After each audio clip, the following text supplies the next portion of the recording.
The coroner wrote suicide on my son's death certificate. 8 months later, his lawyer pressed a rusted key into my palm and said 3 words that burned like venom. Find the bees. I drove into the deepest hollow of the Appalachian Mountains, expecting a forgotten hive. Instead, I found 5 dying children being kept alive by my son's secret, a miracle worth $8 billion. And the person who murdered him for it was married to my daughter. Hello everyone, welcome to our story. Do not forget to like, subscribe, and tell us where you are watching from. If you discovered your own child died protecting a secret that could save thousands of lives, what would you do? Please note, this is a fictional story, and some details are dramatized for storytelling purposes. The key smelled like rust and old honey. That was the first thing I noticed when the lawyer slid it across his desk. His fingers trembling so badly, the metal scraped against the wood with a sound like a nail dragging across a chalkboard. I am Eldon Marsh, 70 years old, retired Federal Chief Mine Safety Inspector. And for the last 5 years, a beekeeper on the same hill my grandfather cleared with a mule and a prayer back in 1932. I have spent my life measuring the distance between safety and disaster in inches of rock and parts per million of invisible gas. But nothing in 30 years of crawling through collapsing tunnels prepared me for what that little piece of rusted brass would unlock. The lawyer's office sat above the hardware store on Main Street in Whitmore Creek, West Virginia. A town so small you could throw a stone from the Baptist church and hit the only traffic light. The room smelled like old paper and cheap air freshener, the kind that tries to cover mildew but only makes it sweeter. His name was Patterson. Young guy, maybe 35, with the kind of nervous energy that made me think he had not slept in days. "Mr. Marsh," he said, and his voice cracked on my name like a boy hitting puberty in front of the whole class. "Your son and daughter-in-law left very specific instructions. This key was only to be delivered to you, and only to you, if certain conditions were met." "What conditions?" I asked, keeping my voice flat. 30 years underground teaches you that panic is contagious and a calm man can stop a stampede. Patterson swallowed hard. 8 months. If no member of your immediate family contacted you about a property in Boone County within 8 months of the funeral, I was to deliver this key and these coordinates. He slid a slip of paper across the desk. GPS numbers that pointed somewhere deep in the hollows south of Whitmore Creek. He looked at me, with eyes that begged for permission to stop talking. They were adamant, "Sir. You go alone." I stared at the key in my palm. My son Calvin was 44 years old when they found him in his garage with the engine running and the door down. His wife, Suki, beside him. "Carbon monoxide," the report said. "Double suicide. Clean. Convenient. The kind of death that makes people whisper at the funeral about money problems and mental health, never once considering that some deaths are designed to look like choices. Calvin never quit a single thing in his life. Not medical school when his loans hit 6 figures. Not his residency when he worked 36-hour shifts and still drove 2 hours home to check on my blood pressure. Not his marriage, not his patience. Not the children of Boone County whose lungs were filling with coal dust while their parents worked double shifts underground for Crestfall Energy. My son did not kill himself. I knew it then, standing in the rain at his funeral while Marcus Webb, my son-in-law, held an umbrella over my daughter Blythe and told me how sorry he was with a smile that never quite reached his eyes. And I know it now. I pocketed the key and stood up. The chair groaned against the floor like a tired man rising from a pew after a long sermon. Patterson looked relieved and terrified in equal measure. "Mr. Marsh," he whispered as I reached the door. "Be careful. I do not know what is out there, but whatever it is, people have already died for it." The drive took 40 minutes on paved road, then another 20 on gravel that turned to dirt, then another 10 on a path so narrow the rhododendron branches scraped both sides of my truck like fingers trying to hold me back. The November fog sat in the hollow like smoke in a mine shaft, thick and gray and tasting of damp earth and decaying leaves. These mountains have a way of swallowing things. Roads, houses, Entire communities that the rest of America forgot existed. I grew up in these hollows. I know their rhythm, the way morning light hits the ridgeline, the way sound carries differently when the leaves are down. But this hollow felt wrong. It felt held, like the mountain itself was holding its breath. The GPS chirped its final direction and went silent. I pulled the truck to a stop before a fence I had never seen before. Old cedar posts wrapped in rusted wire and wild grapevine, the kind of barrier that looks abandoned to anyone driving past. But I was not anyone driving past. I was a man who spent 3 decades inspecting structures for hidden weaknesses. And the first thing I noticed was the lock. It was brand new, oiled so recently that the brass gleamed in the gray afternoon light, like a fresh tooth in a dead man's mouth. I reached for it, and my fingers came away slick. The second thing I noticed was the smell. Not honeysuckle, not leaf rot, not the mineral tang of creek water. It was ozone. Sharp. Medical. The kind of sterile bite that belongs in a hospital corridor. Not a forgotten hollow in West Virginia. Someone had been here. Recently. And whatever they were protecting behind this fence, it was still alive. I pulled the rusted key from my pocket, fitted into that gleaming new lock, and felt the mechanism turn with a smoothness that told me my son had built this entrance for exactly one person.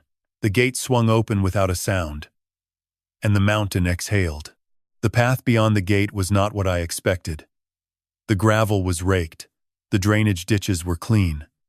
Someone was maintaining this place with the quiet discipline of a groundskeeper who did not want to be noticed. The trail wound uphill through yellow birch until the trees opened into a clearing. 12 wooden hive boxes stood in 2 neat rows, painted the soft blue Calvin always preferred. The sight hit me like a fist beneath the ribs. I recognized his carpentry in the dovetail joints, the way he angled the landing boards to catch morning sun. He learned that from me. From my father, before me. 5 generations of marsh beekeepers, and my son had carried the tradition into a hollow I never knew existed. But something was wrong. It was November. The hives should have been silent.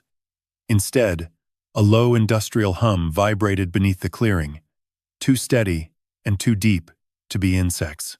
I knelt beside the largest box and pressed my palm against the wood. The vibration traveled through my bones like a distant train. That was not bees. That was ventilation. Air handlers. The sound I had heard 1,000 times in mine shafts deep underground.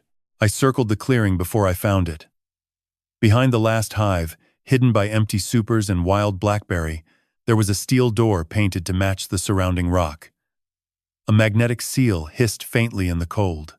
The rusted key did not fit this lock. Instead, a small brass plate bore an engraved bee with wings spread. I pressed my thumb against it. Green light pulsed once. Biometric. My son had programmed my fingerprint into a security system for a place I had never been, to protect a secret he took to his grave. The door slid open with the break of a pressurized seal. Cold air rushed out carrying antiseptic, lemon oil, and underneath it all, warm beeswax. As if somewhere below the mountain, a hive was burning its candles in the dark. 42 steps carved into limestone.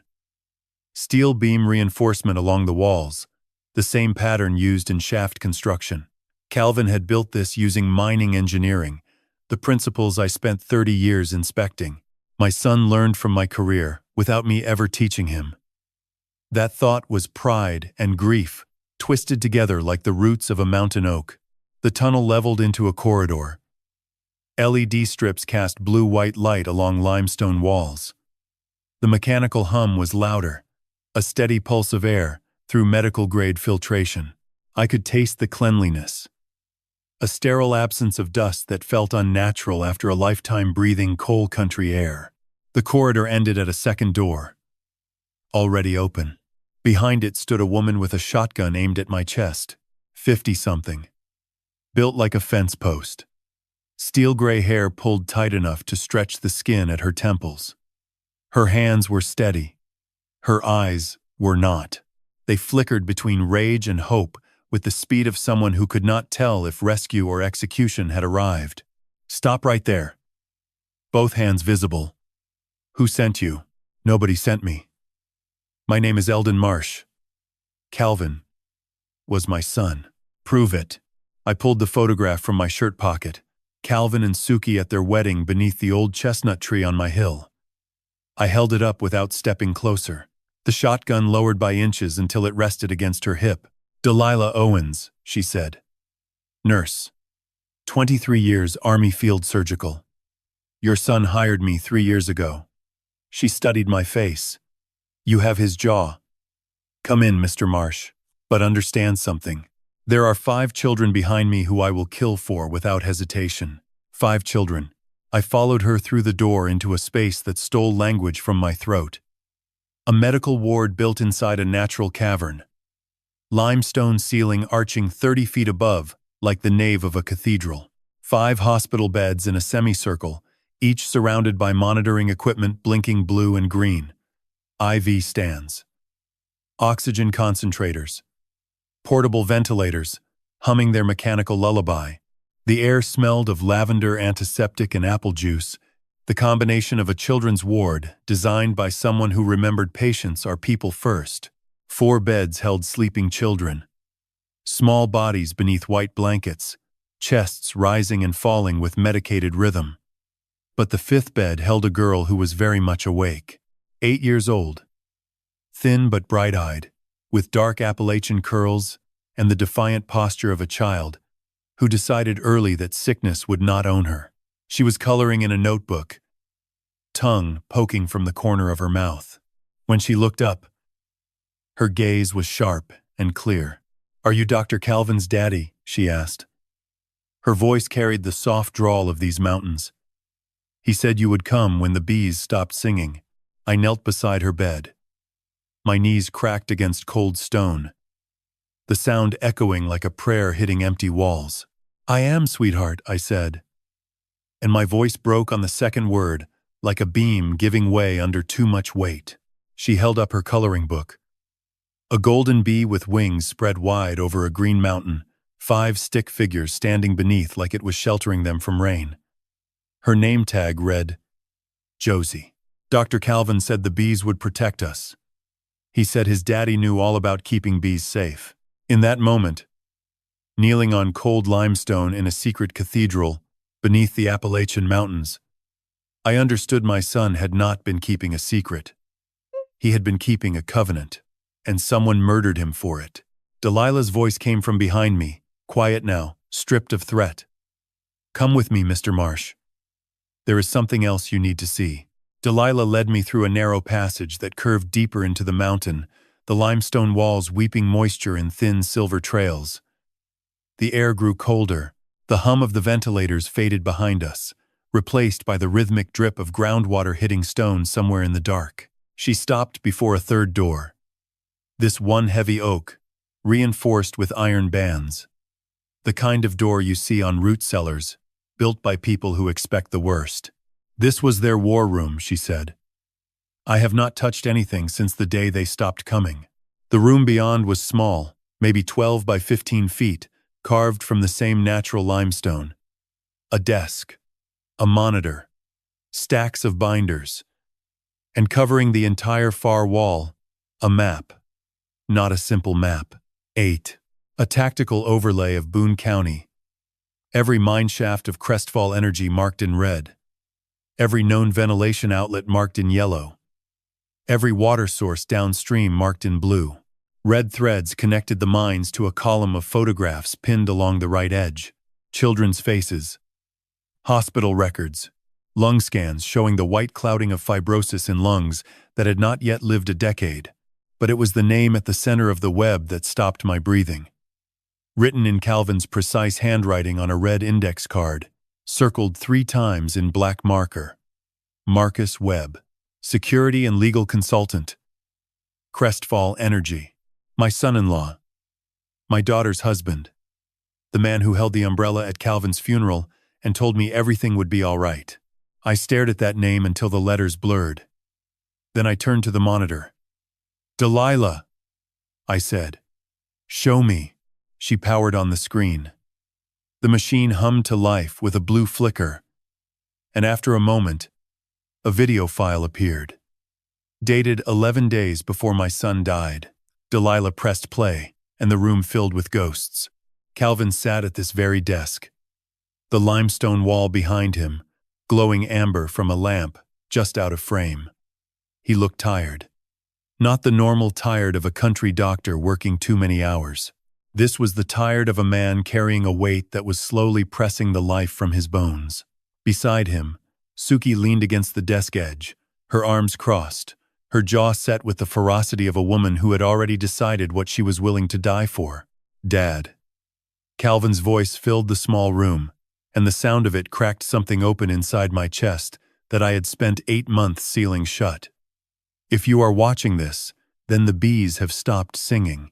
I am sorry I could not tell you sooner. I am sorry for all the Christmases I lied about being too busy. I am sorry for the birthdays where I smiled at Marcus across the table knowing what he was. He took a breath, steadied himself. 3 years ago, Suki and I discovered that the children of Crestfall miners were developing pulmonary fibrosis at 7 times the national rate, not from coal dust in their parents' clothes. From the water. Crestfall has been running an illegal ventilation bypass at mine number 7 that pushes unfiltered chemical waste directly into the groundwater table. Their own internal studies confirmed it in 2019. They buried the report. We found it. And when we tried to go public, Crestfall offered us $2 million to forget what we saw. Suki spoke then. Her voice was colder, sharper, carrying a fury that Calvin's warmth could never quite match. We did not take the money. Instead, we built this. Protocol Honeycomb, a genetically modified bee venom therapy that reverses early-stage pulmonary fibrosis in children. We have treated 5 patients so far. All 5 are alive. All 5 were sent home to die by hospitals that Crestfall funds. Calvin leaned forward. His eyes found the camera as if they could see through time and find me on the other side. But the therapy is not why they want us dead, Dad. It is what the venom contains. When we modified the bees to produce the therapeutic compound, we accidentally created a chemical fingerprint. The venom bonds with the specific toxin in the child's lungs and preserves it like amber. It is a perfect forensic chain of custody. Every single treated child becomes a living piece of evidence that traces the poisoning directly back to Crestfall mine number 7. We are not just doctors anymore. We are walking proof of an $8 billion crime. The video flickered. Calvin's composure cracked for a single frame, his eyes darting toward the door of the study. The rot is inside our house, Dad. Do not trust the Sunday smile. I cannot say more on recording, but if I do not make it, check the Queen Bee Colony in Hive 17. That is where the real weapon is. Protect the children. Protect the proof. And do not let Marcus sell this hill. The screen went black. The silence that followed was the loudest thing I had ever heard. Louder than a mine collapse. Louder than the phone call that told me my son was dead. I sat in that silence for what felt like an hour but was probably 30 seconds, my hands flat on the desk, my eyes burning but dry. Then I did what 30 years of inspecting disasters taught me to do. I rewound the tape. I watched it again. Not with a father's grief this time, but with an inspector's eye. And I saw it. At the 4-minute mark, when Calvin glanced toward the door, the camera caught a reflection in the window behind him. The glass was dark, the hour late, and the shape was faint. But it was there, a figure standing outside. Tall. Still, the posture of a man listening rather than watching. And on his wrist, catching the faintest ambient light from inside the room, was the silver band of a watch I had seen 100 times across my dinner table. Marcus Webb had been standing outside that window. He heard every word. And 11 days later, my son was dead. I pressed pause. The frozen image of that reflection stared back at me from the monitor, like a ghost that had finally agreed to be seen. Delilah, I said. my voice carrying a calm that surprised even me. "How long do we have before they come back?" She looked at me with the steady gaze of a soldier who recognized a commanding officer. "I do not know," she said. "But they will. They always do."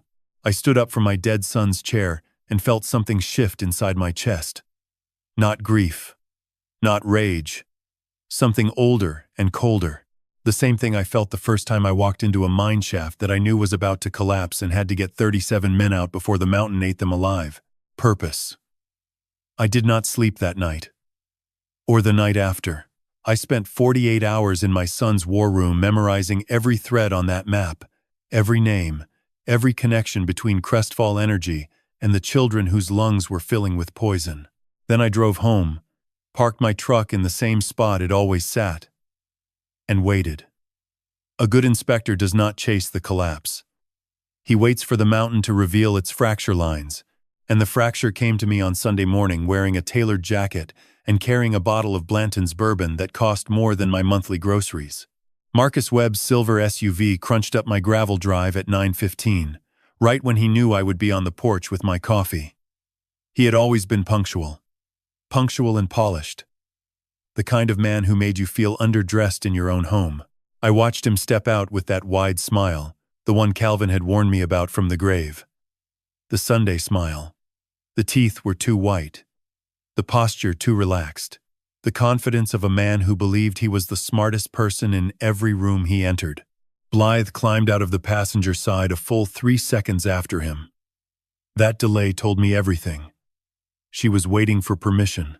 My daughter, 40 years old, a woman I raised to speak her mind at dinner tables and fight for the last piece of cornbread, was waiting for her husband to signal that it was safe to exit a vehicle. "Morning, Eldon." Marcus strode up the porch steps and set the bourbon on the railing like a chess piece moved with deliberate precision. "Thought you could use something to warm the bones. November is brutal up here on the hill." I took the bottle. Nodded. Said nothing about the fact that I never drank Blanton's, and he knew it. I watched Blythe instead. She stood at the bottom of the steps, arms crossed tight, her scarf wrapped high around her throat, despite the morning being mild for November. When she finally looked up at me, her eyes were red-rimmed and wet. Not from crying right now, from crying so much that the redness had become permanent. "Hey, Daddy," she said, and her voice was thin as creek water over flat stone. "Hey, baby girl," I replied, keeping my tone soft, my eyes cataloging the details my brain was screaming about. The bruise on her left wrist, visible for a half second, when her sleeve rode up, as she gripped the railing. The way she flinched, barely perceptible, when Marcus put his hand on her lower back to guide her up the steps. These were not new observations, they were old ones I had chosen to ignore. That ignorance ended today. Marcus settled into the rocking chair like he owned it. He talked about the weather, the price of lumber, the new development going in down in Charleston. Small talk designed to make a man comfortable before the knife slides in. I let him talk. I rocked. I sipped cold coffee. I waited for the pitch. It came at 9:32. "Listen, Eldon." Marcus leaned forward, elbows on knees, the posture of manufactured sincerity. "Blythe and I have been talking. This hill, the property up in the hollow, Calvin's little bee project. It is all just sitting here, losing value." He paused for effect. "There is a developer out of Richmond who is interested. Above market value. Cash close in 30 days. You could move somewhere warm. Florida, Arizona, somewhere without all these memories weighing you down." I looked at Blythe. She was staring at her hands, shredding a paper napkin into tiny strips the way she used to shred tissue paper as a child when she was scared of thunderstorms. "Who is the developer?" I asked, my voice carrying nothing but mild curiosity. "Appalachian Heritage Holdings," Marcus said without hesitation. "Good people. Focused on conservation and ecotourism." I knew that name. I had seen it on my son's map, written in red ink with a single notation beside it. Crestfall Shell Company. Est. 2021. The fox was not just guarding the hen house. He was trying to buy it outright. "I will think on it," I said, and let the silence stretch until Marcus filled it, the way guilty men always do, with too many words. "It is really the smart move, Eldon. Especially with everything that happened in that garage." He caught himself a half-beat too late. The words were already in the air. I mean, the tragedy of it all, holding onto property that just reminds you of loss. The garage. He said garage. The police report mentioned the garage, certainly. It was public record. But Marcus did not say Calvin's garage or the house. He said that garage, with the specific emphasis of someone picturing a very particular room from the inside. "You know, Marcus," I said, letting my voice wander as if my mind were drifting the way old men's minds do. "The funny thing about Calvin's garage, that door mechanism was manual. You had to crank it shut from the inside. Always thought it was strange. The report saying it was closed when they found them. Takes real effort to crank that door down." Marcus did not move. For exactly 1/2 second, every muscle in his body locked. His smile stayed in place, but his eyes went somewhere cold and far away. Then he laughed, short and tight. "Old houses," he said. "Things break. Things get stuck." "Yes, they do," I said. "Yes, they do. They left at 10:15. Blythe hugged me at the truck, and I felt her ribs beneath my arms, too sharp, too prominent. She whispered nothing, but her grip lasted 2 seconds longer than normal, and when she pulled away, her eyes met mine with a desperation that had no words. I waited until the sound of their engine disappeared down the hill. Then I walked into my kitchen and picked up the jar of sourwood honey Marcus had brought me 2 weeks prior. "A gift from a local supplier," he had said. Thoughtful son-in-law bringing his father-in-law fresh mountain honey. I pulled my old hazmat testing kit from under the sink. The field-grade chemical detection strips I had kept from my last inspection rotation. I unscrewed the lid, dipped the strip, waited 30 seconds. The paper turned deep purple. Benzodiazepine. A sedative hypnotic compound dissolved in the one thing Eldon Marsh would consume every single morning without question. They were not just waiting for me to fade. They were engineering my disappearance one golden spoonful at a time, using the very thing my family had made for 5 generations. I held that jar up to the window light. The honey caught the November sun and glowed amber. Beautiful, warm, the color of everything I had ever trusted. And now, it was the color of a trap. I spent 30 years measuring poison in the air. Parts per million. Threshold limit values. The exact concentration at which an invisible gas stops being a nuisance and becomes a coffin. Carbon monoxide kills at 1,500 parts per million in under 3 minutes. At 400, it takes 2 hours. The difference between murder and accident lives in those numbers. And the numbers in my son's autopsy report did not add up. I spread the documents across my basement workbench, under the yellow cone of my drafting lamp. The official coroner's report from Boone County. The toxicology panel. The scene photographs I had requested through a Freedom of Information filing 3 months after the funeral. I had read them before, in the fog of grief, and seen only confirmation of what everyone told me. Now I read them with the eyes that had caught hairline fractures in support beams 40 feet underground. The carboxyhemoglobin saturation in Calvin's blood was 62%. In Suki's, 58%. Levels consistent with prolonged exposure in an enclosed space. But here was the first lie. Calvin's garage measured 14 by 22 feet, with a ceiling height of 9 feet. I knew those dimensions, because I helped him pour the concrete slab when he bought the house. A single vehicle running in that volume of space would produce lethal CO concentration in approximately 18 to 24 minutes. The exposure time estimated in the report was 45 minutes. That gap meant either someone sealed additional air leaks to accelerate concentration, or the bodies were exposed somewhere smaller first. The second lie was the door. I pulled up the scene photograph, showing the garage door in the closed position.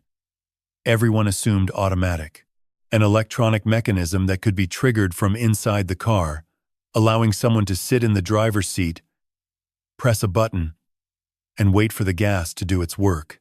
But I had installed that door myself on a Saturday afternoon 2 years ago, when Calvin's old electric opener burned out its motor. We put in a manual chain drive because Calvin said he wanted something that would work during power outages. A chain drive closes from a pull station mounted on the interior wall, 6 feet from the door. You cannot close it from inside a running vehicle. Someone stood at that wall and cranked it shut while my son and his wife were already inside. The third lie was the hands. I magnified the photograph of Calvin's wrists on my computer screen. The coroner noted faint bruising and attributed it to contact with the steering wheel during involuntary spasms, but I had seen pressure marks from restraints on miners trapped by fallen timbers. These were not random impact bruises. They were circumferential, uniform, the signature of mechanical clamps applied before death, then removed after. Someone held my son in place while the gas filled his lungs. 3 lies. 3 fractures in the official story, each one invisible to anyone who did not know exactly where to look. I drove into Whitmore Creek that evening, as the last light bled out of the November sky. The Rusty Pick was the only bar in town, a converted mining supply office with a tin roof and a pool table that leaned 2 degrees to the left. It smelled of spilled beer, wood smoke, and the permanent metallic residue that clings to men who spend their lives underground. Duke Combs sat at the far end of the bar, hunched over a glass of something amber. 62 years old, hands like cracked leather, a face that looked like the mountain had chewed on it and spit it back out. He had worked Crestfall mines for 31 years before his back gave out. 3 years ago, his granddaughter Lily was diagnosed with pulmonary fibrosis at age 6. Calvin treated her for free in the underground ward. She was one of the 5. Duke owed my son a debt that had no dollar value. He looked up when I slid onto the stool beside him. His eyes were red, not from drink, but from the permanent irritation of damaged lungs. He already knew why I was there. Small towns carry information the way creek water carries silt, fast and everywhere at once. I was wondering when you would come around, he said, his voice like gravel being poured from a bucket. Tell me about my number 7, I said. Duke checked the room. 2 old-timers at the pool table. The bartender, wiping glasses with his back turned. He leaned in close enough for me to smell the coal dust that never fully washes out of a miner's skin. Calvin came to me about 2 years ago. Asked me to take air samples from the lower ventilation shaft on 3rd shift when the supervisors were topside. I brought him 6 canisters over 4 months. He said the readings were criminal. Methane bypass running straight into the aquifer. No scrubbers, no filtration. The whole system rigged to look compliant on paper, while dumping raw waste into the water table. Duke reached into his jacket and produced a USB drive. Dull black plastic, worn smooth by handling. Calvin gave me this 6 months before he died. Told me to keep it somewhere Blythe would never look. Said if anything happened to him, I should wait for his daddy to come asking the right questions. He paused. Crestfall men came around asking about Calvin 2 weeks before the garage, Eldon. 2 men in a black SUV. They did not ask nicely. I pocketed the drive. Bought Duke another drink. Said nothing else, because nothing else needed saying between 2 men who understood the weight of a promise made to a dead man's memory. The drive home took 20 minutes. The mountain road was dark, my headlights cutting tunnels through fog that sat in the hollows like spilled milk. I pulled up my gravel drive expecting the familiar dark silhouette of my house against the ridgeline. Instead, the kitchen light was on. The front door stood 6 inches open. I drew the 20 gauge from behind my truck seat and approached from the tree line, moving the way you move in a shaft when you suspect bad air. Slow, quiet, tasting every breath. The house was empty. Nothing taken. Nothing broken. But on my kitchen table, centered precisely where I eat breakfast every morning, sat a fresh jar of sourwood honey, and beneath it, a slip of paper with 3 words in block letters. "Sell the hill, old man. Before you join your son." I picked up the note. The paper smelled of cigarette smoke and expensive cologne. A combination I had smelled on Marcus Webb's jacket every single Sunday for 6 years. I folded it carefully, placed it in my breast pocket, and walked back outside into the November dark. The mountain was silent. The stars were cold and indifferent above the ridgeline. But somewhere in that silence, I felt the fracture spreading. The collapse was coming, and this time, I would not be pulling strangers out of the wreckage. I would be standing at the entrance, waiting for the men who set the charge to walk back in. The most elegant poison is the one disguised as love. I learned that the morning after they broke into my house, when I sat at my kitchen table and looked at everything Marcus Webb had ever given me with new eyes. The sourwood honey. 3 jars over the last 2 months, always presented with that Sunday smile, and a line about supporting local beekeepers.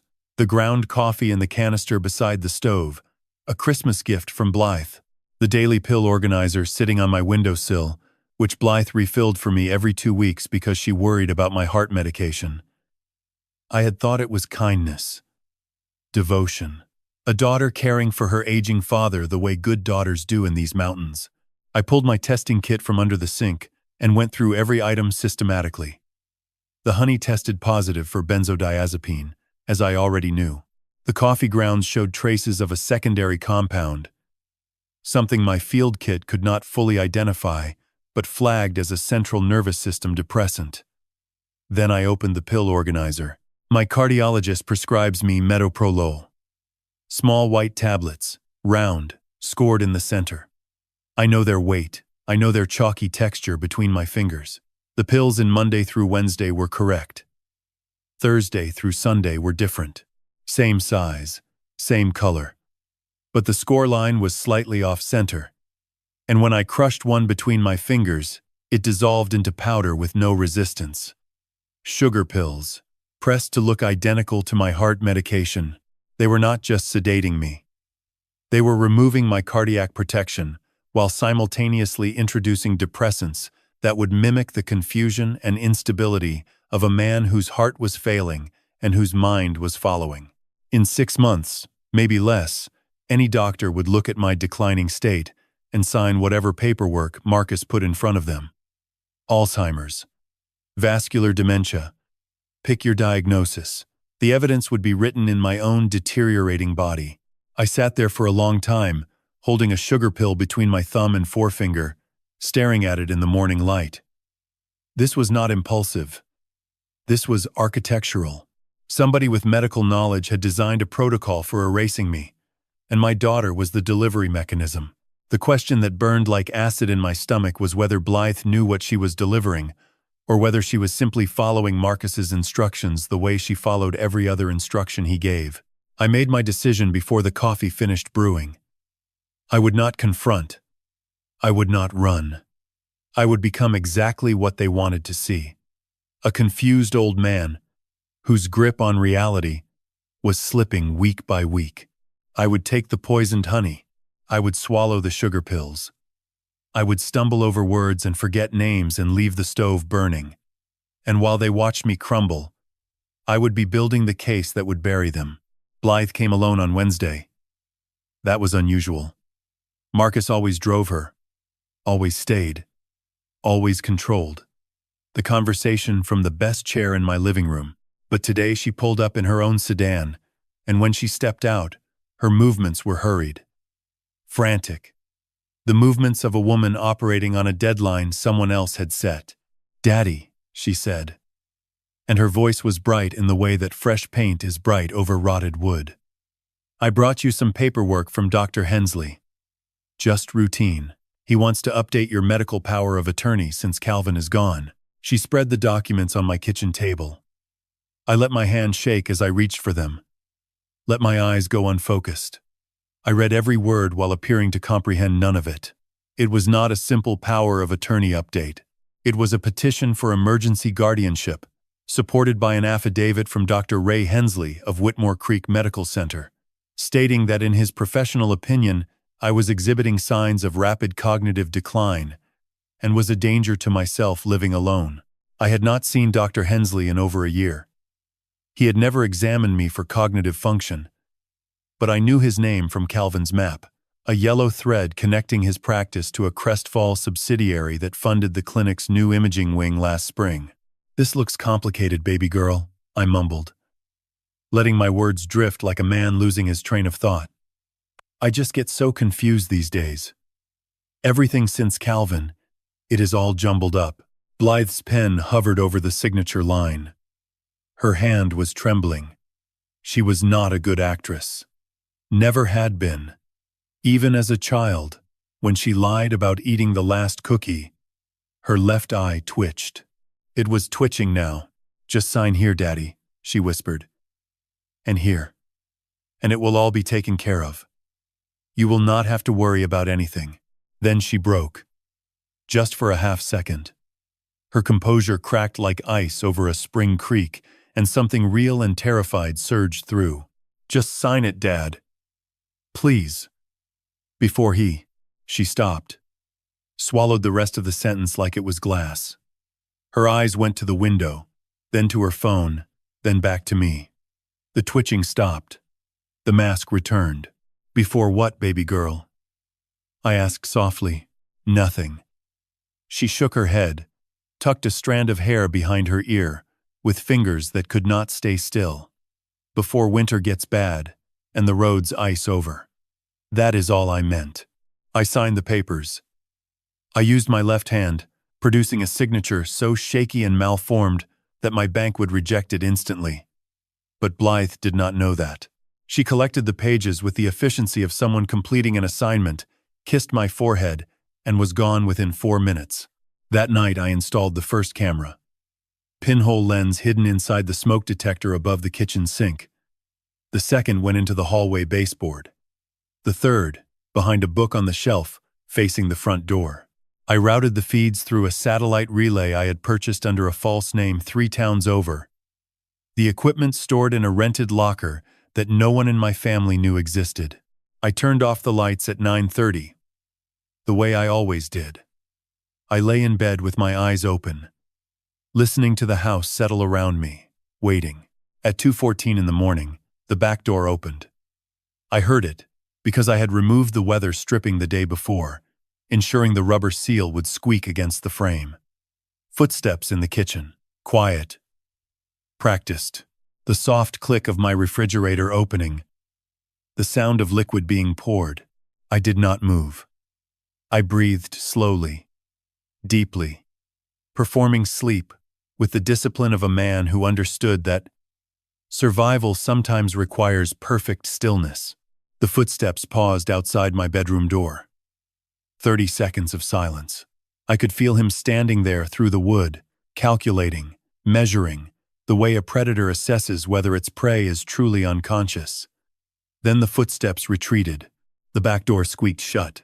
In the morning, I reviewed the footage. The infrared camera caught every frame in spectral green clarity. Marcus Webb, standing in my kitchen at 2:14 in the morning, pouring a clear liquid from a medical vial into my water filtration pitcher, then walking to my bedroom door.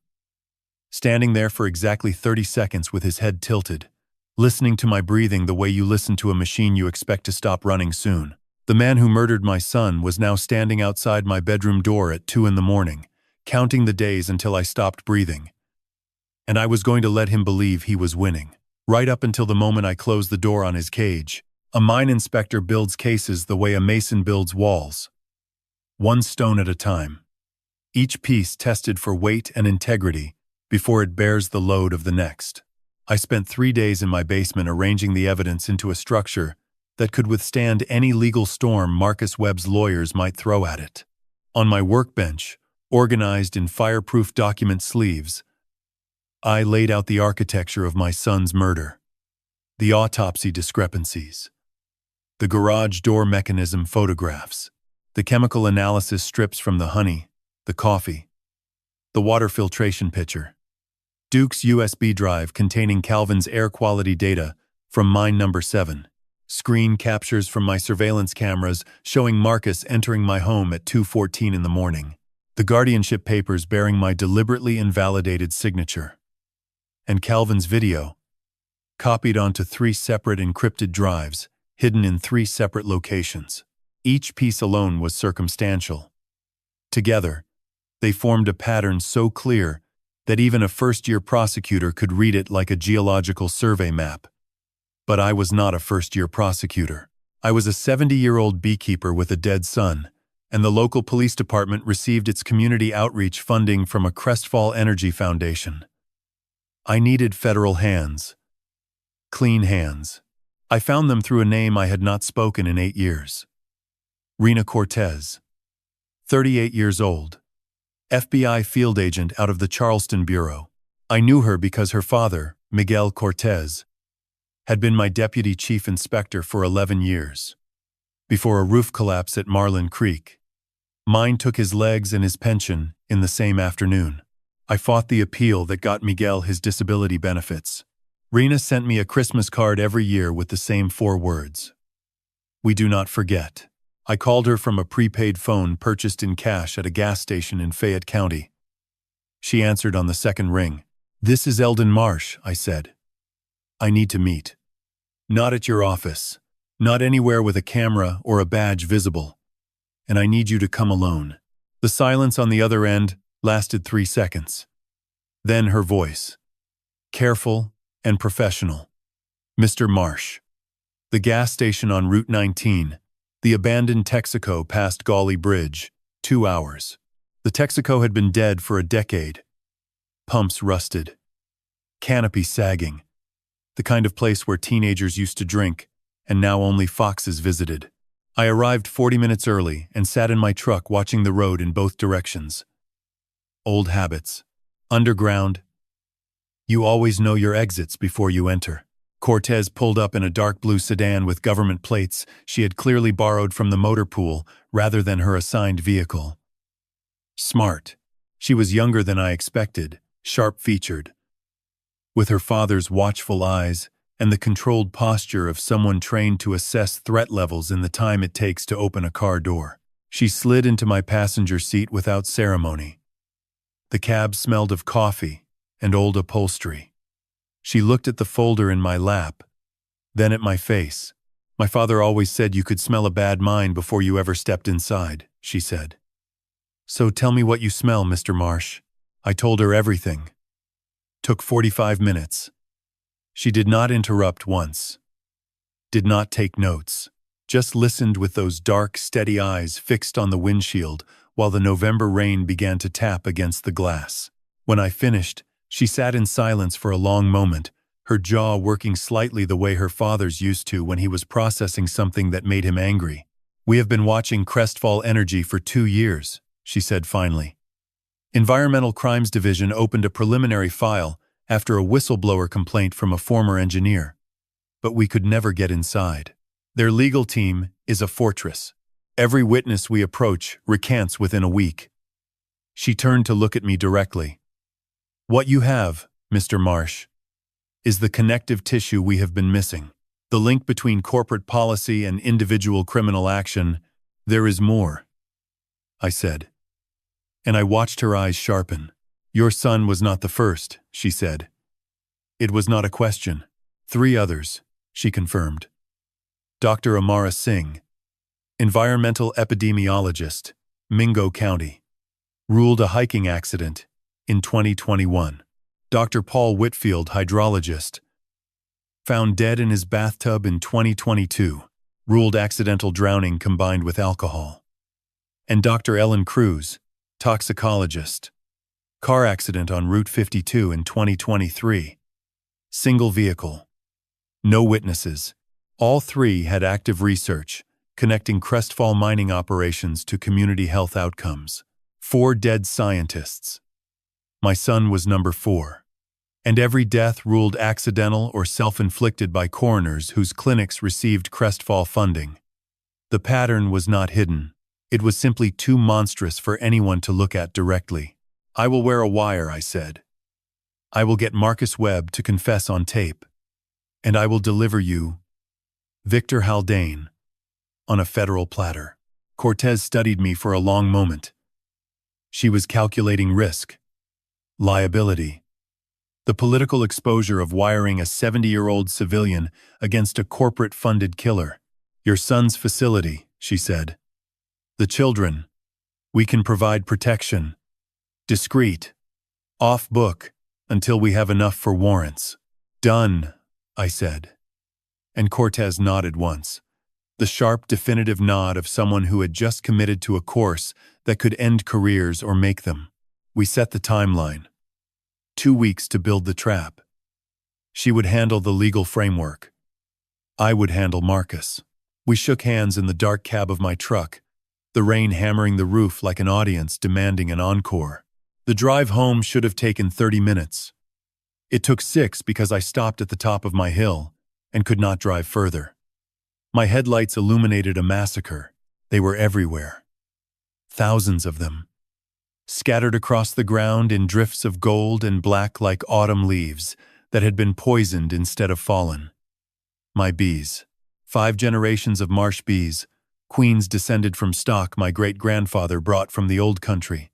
Someone had walked through my apiaries in the dark and sprayed every single hive with industrial-grade pesticide. The smell was acrid, chemical, the opposite of everything a bee yard should be. Sweet turned to bitter. Life turned to death. I walked through them in the headlights' glow, my boots crushing their tiny bodies with each step, the sound like static on a dead radio channel. When I reached the largest hive box, the one my father built in 1968, I saw the message. Spray-painted in red across the weathered wood, the letters dripping like open wounds. Next, I stood there in the chemical dark, surrounded by the corpses of 10,000 bees. And I did not feel grief. I did not feel rage. I felt the same cold clarity I felt when a seismograph needle starts jumping and you know you have exactly 90 seconds to get every living soul out of the shaft before the mountain comes down. They wanted me afraid. Instead, they gave me a deadline. And a deadline was exactly what I needed.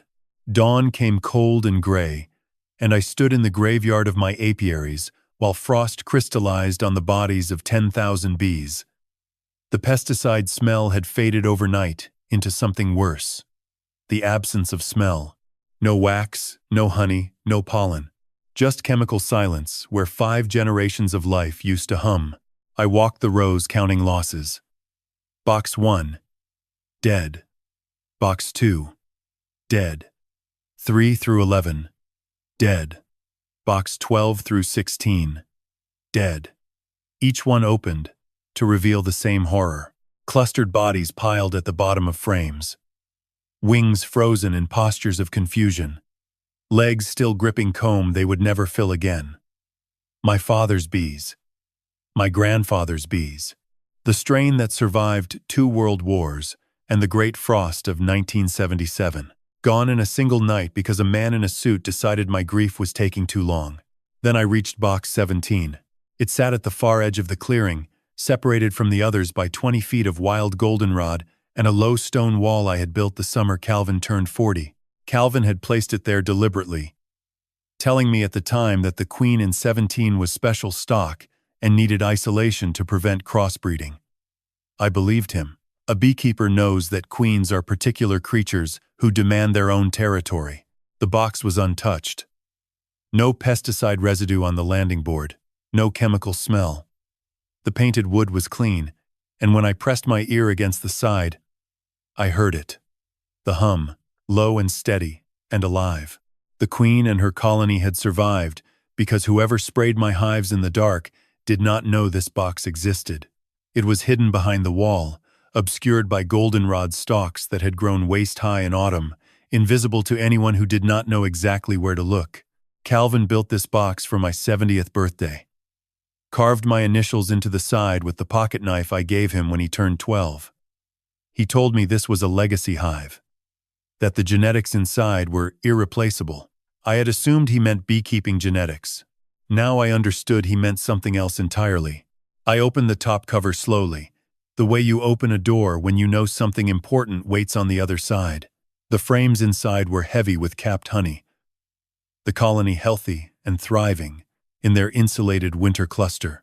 But as I lifted the fourth frame, my fingers brushed something that did not belong in a beehive. Hard, cylindrical, cold. Nestled between the comb of frame 4 and frame 5, encased in a waterproof sleeve of beeswax and vacuum-sealed plastic, was a titanium test tube, then another. And another. 7 tubes total, each labeled in Suki's meticulous handwriting with dates spanning 3 years. They had been stored at hive temperature, approximately 95 degrees, maintained by the bee's own body heat. A natural incubator hidden inside a living fortress. Check the queen bee colony in Hive 17. That is where the real weapon is. I drove to the hollow with the tubes wrapped in a thermal blanket on the passenger seat. Delilah met me at the underground entrance with the urgency of a woman who had seen my headlights at an hour that meant only trouble or triumph. Inside the lab, she broke the seal on the first tube and prepared a slide while I stood behind her, watching the monitor above her workstation. She worked with the efficiency of a field surgeon, her movements precise, her breathing controlled. The centrifuge whirred. The spectrometer hummed. Numbers began appearing on screen that made her go completely still. "Mother of God," she whispered. She turned to me, her face carrying the expression of someone who had just found a loaded weapon where they expected a bandage. "Mr. Marsh," she said. And her voice was careful, measured. The voice of someone delivering news that changes the shape of the world. This is not just therapeutic venom. When Suki modified the bee genome to produce the antifibrotic compound, she created a molecular structure that bonds permanently with the specific industrial toxins in a patient's lung tissue. It preserves the chemical signature of the pollutant like amber preserving an insect. Each tube contains venom samples from treated patients. And each sample carries a unique chemical fingerprint that can be traced, through mass spectrometry, to the exact source mine that produced the contamination. She pointed at the screen where a molecular comparison chart pulsed in green and blue. "This is not just medicine, Eldon. This is a forensic chain of custody. Every single child your son treated became a living piece of evidence. Their lungs carry the proof that Crestfall Mine Number 7 has been poisoning this community for over a decade. The liability exposure for Crestfall Energy, based on these samples alone, is conservatively $8 billion in damages and federal penalties. Calvin did not just find a cure, he found the murder weapon that Crestfall has been using on these children for decades. That is why they killed him. Not the medicine. The proof." I stared at the numbers on the screen. $8 billion. That was the price of my son's life. Not the 500,000 Marcus would have been paid for the hit. Not the value of the land or the research. $8 billion in liability that would bankrupt Crestfall Energy overnight and send its entire executive board to federal prison. My son had turned dying children into witnesses that could never be silenced, and he had hidden the evidence inside a box of bees that only his father would know how to open. "You brilliant, reckless, magnificent boy," I said to the empty air. And I meant every word, like a prayer. Delilah was already moving, securing the tubes in the cryogenic storage unit beside the children's ward. As she sealed the final container, the room changed. A sound I had not heard before cut through the ventilation hum. Sharp. Rhythmic. The perimeter alarm. Delilah's head snapped toward the security monitor mounted above the lab entrance. The screen showed 2 feeds. The northern camera caught headlights moving slowly up the hollow road. No, not headlights. Parking lights. 2 black SUVs, running dark, moving in convoy formation up the dirt path that led to the apiary entrance. "They found us," Delilah said. Her voice carried no panic. Only the controlled readiness of a woman who had served 23 years in places where alarms meant loading a weapon, not calling the police. I looked at the monitor. Then at the children sleeping in their beds 30 feet away. Then at the cryogenic unit, holding the evidence that could change 1,000 families' lives. "No," I said. "They found the bees. They have not found what is underneath. Not yet. But we are not waiting to find out.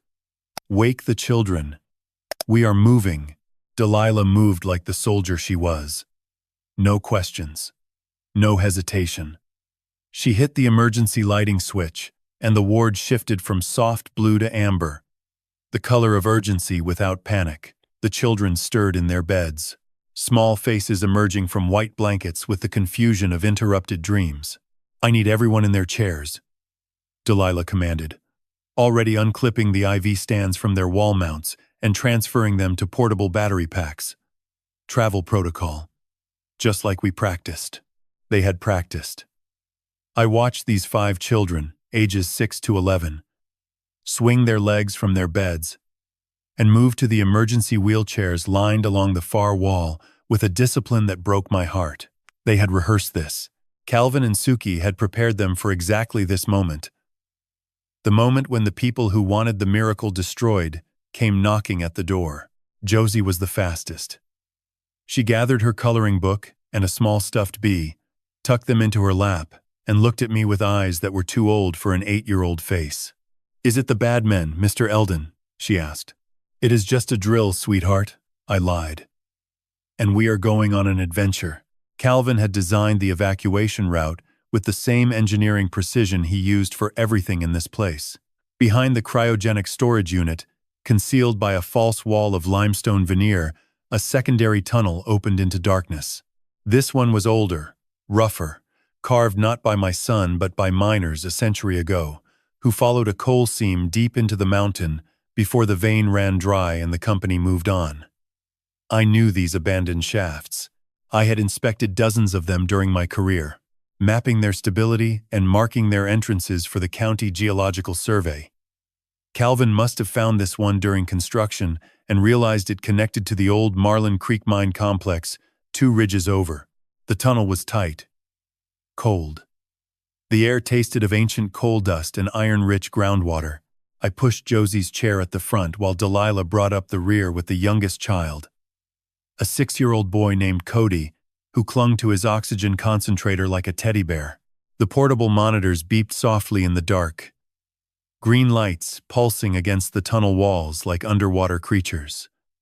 We moved in silence, except for the squeak of wheels on stone and the distant drip of water. 800 yards. I counted each step the way I counted steps in a mine evacuation, converting distance to time, time to safety margin. After 12 minutes, the tunnel opened into a wider chamber, the Marlin Creek Mine Shelter, a reinforced room built in 1947 as an emergency refuge for trapped miners, with 2 feet of concrete walls, a ventilation shaft to the surface, and enough structural integrity to survive a direct collapse. I had inspected this shelter 9 years ago and certified it as sound. It had power from a small solar array on the ridge above, installed by the county for emergency communication equipment. I settled the children, connected their monitors to the shelter's battery backup, checked oxygen levels, made sure Cody's concentrator was running clean. Then I pulled Delilah aside. "Stay here," I said. "Do not open that tunnel door for anyone except me or Agent Cortez." I handed her the cryogenic case containing the 7 tubes. "This is everything Calvin died for. Guard it with your life." She took the case and met my eyes with the steady gaze of a woman who did not need to be told twice. "Go," she said. I have held worse positions with less ammunition. I moved back through the tunnel alone. Faster now. Unencumbered. The sound of my own breathing loud in the confined space. When I emerged into the underground lab, the perimeter alarm had stopped. The silence was worse. I checked the security monitor and saw the 2 SUVs parked at the apiary entrance, their doors open, figures moving between the hive boxes with flashlights and red plastic containers. Gasoline. I reached the surface through the biometric door and crouched behind the stone wall at the clearing's edge. The night air hit me cold and sharp, carrying the chemical smell of accelerant being splashed across dry wood. 3 men, 2 in dark tactical gear, 1 in a long overcoat standing back from the activity, directing with small hand gestures. Even in the dark, 50 yards away, I recognized the overcoat, the posture, The way he held his phone to his ear with his left hand while gesturing with his right. Marcus Webb. Watching his men pour gasoline on my family's legacy, the way he probably watched the carbon monoxide fill my son's garage, from a comfortable distance. Clean hands. The first hive caught with a sound like tearing fabric. Then the second. The fire spread fast, jumping from box to box along the dry grass between them, each hive erupting in a column of orange flame that sent sparks spiraling into the black November sky. 140 years of marsh beekeeping, burning. The frames my grandfather carved by hand. The boxes my father painted every spring. The foundation my son built with his own money on a hill I promised him would always be ours. I watched it burn, and I let it. Because while Marcus stood in the firelight, admiring his destruction, he did not hear the engine that growled to life behind the tree line. Duke Combs' 1986 Ford F-250, a 3/4-ton flatbed built for hauling coal, rolled out of the darkness and positioned itself across the narrow access road like a steel wall. Duke killed the engine and stepped out, shotgun resting in the crook of his arm, his silhouette framed by the distant fire. Marcus and his men would find their exit blocked when they tried to leave. And Duke Combs, a man who owed Calvin Marsh a debt that fire could not burn away, would stand in that road until morning if he had to. He did not need to know the full plan. He only needed to know what I told him on the phone 20 minutes ago. Slow them down. I retreated into the hollow, the fire at my back painting my shadow long and thin against the trees. Toe 17 was already safe in the mine shelter. The children were breathing. The evidence was secured. Marcus had burned the surface, but the mountain kept its secrets. My phone vibrated against my thigh. One message. From Blythe. He knows about the shelter. He is coming back with more men. I cannot keep lying anymore, Dad. I have the files. All of them. Meet me at the church. 6 a.m. Alone. I read it twice. Then I deleted it and crushed the phone under my boot. I would get a new one in the morning. But first I stood on the ridge above the burning apiaries and watched the flames consume everything my family had built above ground. The heat reached me even at 200 yards, a dry, aggressive warmth that tightened the skin on my face. You burned my father's hives, Marcus. My grandfather's hives. You burned 140 years of marsh honey off this mountain. But you did not burn the one that mattered, and you will never find it. Because it is not in the ground anymore. It is in me. I turned my back to the fire and walked into the dark. Toward morning, toward the church, toward whatever confession my daughter was ready to make. The Whitmore Creek Baptist Church had not locked its doors in 63 years. Pastor Hollis said it was because God does not keep business hours. But the truth was simpler. Nobody in this hollow owned anything worth stealing. And the church was the one place where even the hardest men softened enough to sit still. I arrived at 5:40, 20 minutes early. The way you arrive at a mine shaft you suspect has bad air. You test the space before you commit your weight to it. The church was cold. November had settled into the wooden pews like frost into old bones. I sat in the third row from the back, the same pew my family had occupied every Sunday for as long as I could remember. The stained glass windows were dark from outside. Just colored shadows waiting for dawn to bring them to life. The place smelled of lemon polish and hymnals with cracked spines, the specific scent of a building that has held a century of confessions and carried none of them beyond its walls. At 6:03, I heard tires on gravel. The engine cut. A car door opened and closed with the careful quiet of someone who did not want to be heard. Then the heavy oak door of the church groaned open, letting in a blade of gray December light and the silhouette of my daughter. Blythe looked like she had been assembled from broken pieces and held together by will alone. Her left eye was swollen nearly shut, the bruise reaching from her cheekbone to her temple in a gradient of purple and black that told me the blow had landed within the last 8 hours. Her lip was split. Her hands were shaking so badly that she fumbled the USB drive she was pulling from her coat pocket and nearly dropped it between the pews. She did not sit beside me. She sat across the aisle, one row ahead, as if she could not bear to be within arm's reach of my judgment. For a full minute, neither of us spoke. The only sound was her breathing, ragged and wet, the breathing of a woman who had been crying for hours and had nothing left but the mechanical act of pulling air into damaged lungs. "Tell me," I said. My voice was quiet. Not gentle. Not hard. Just the voice of a man who needed facts. She pressed the USB drive against her knee. Both hands wrapped around it, like a rosary. "I found out 3 months after the funeral," she said. Her voice was thin as smoke. "Marcus got drunk. He does that when he wins. He called it a clean job. Said Calvin was stubborn at the end." She swallowed. "Said it took 14 minutes. Said he counted. The same number Marcus had told me last week on my porch. 14 minutes. He had been bragging about that number for 8 months. Why did you stay silent?" I asked. Not an accusation. A question. The hardest question a father can ask his daughter. Blythe's head dropped. Her curtain of hair fell forward, hiding the bruise, hiding the shame, hiding everything except the tremor in her shoulders. 3 reasons, she whispered. The first.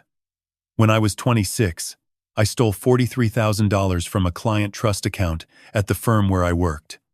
Paid it back within a year. No one ever knew. Except Marcus. He found the records. He has held them over me for 14 years. If I talk, he files a formal complaint. I lose my license. I go to prison. She paused. The second. 2 months after the funeral, Marcus took Gracie to his mother's house in Virginia for a weekend.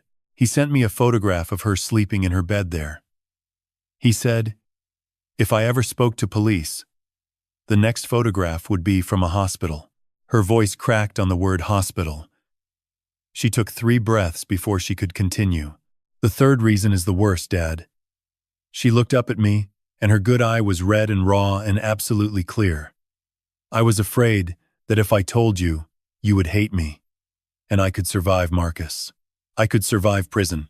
I could not survive you looking at me the way you are looking at me right now. I was not aware of how I was looking at her. I only knew that somewhere between the words 14 minutes and the photograph of Gracie sleeping, something inside my chest had rearranged itself. The rage I had carried for Marcus Webb had always been clean, bright, focused. But this new feeling was muddier. It was grief for the daughter I thought I knew, tangled with fury at the man who had turned her into a weapon against her own family. The USB, I said. She held it out across the aisle. Her hand was shaking, but her arm was straight. She did not look away. Every email between Marcus and Victor Haldane for 2 years, she said. Instructions. Payment confirmations. The order. To neutralize Calvin and Suki. Haldane's signature on the authorization. Marcus kept copies as insurance. I copied his copies 3 nights ago while he was at the fire.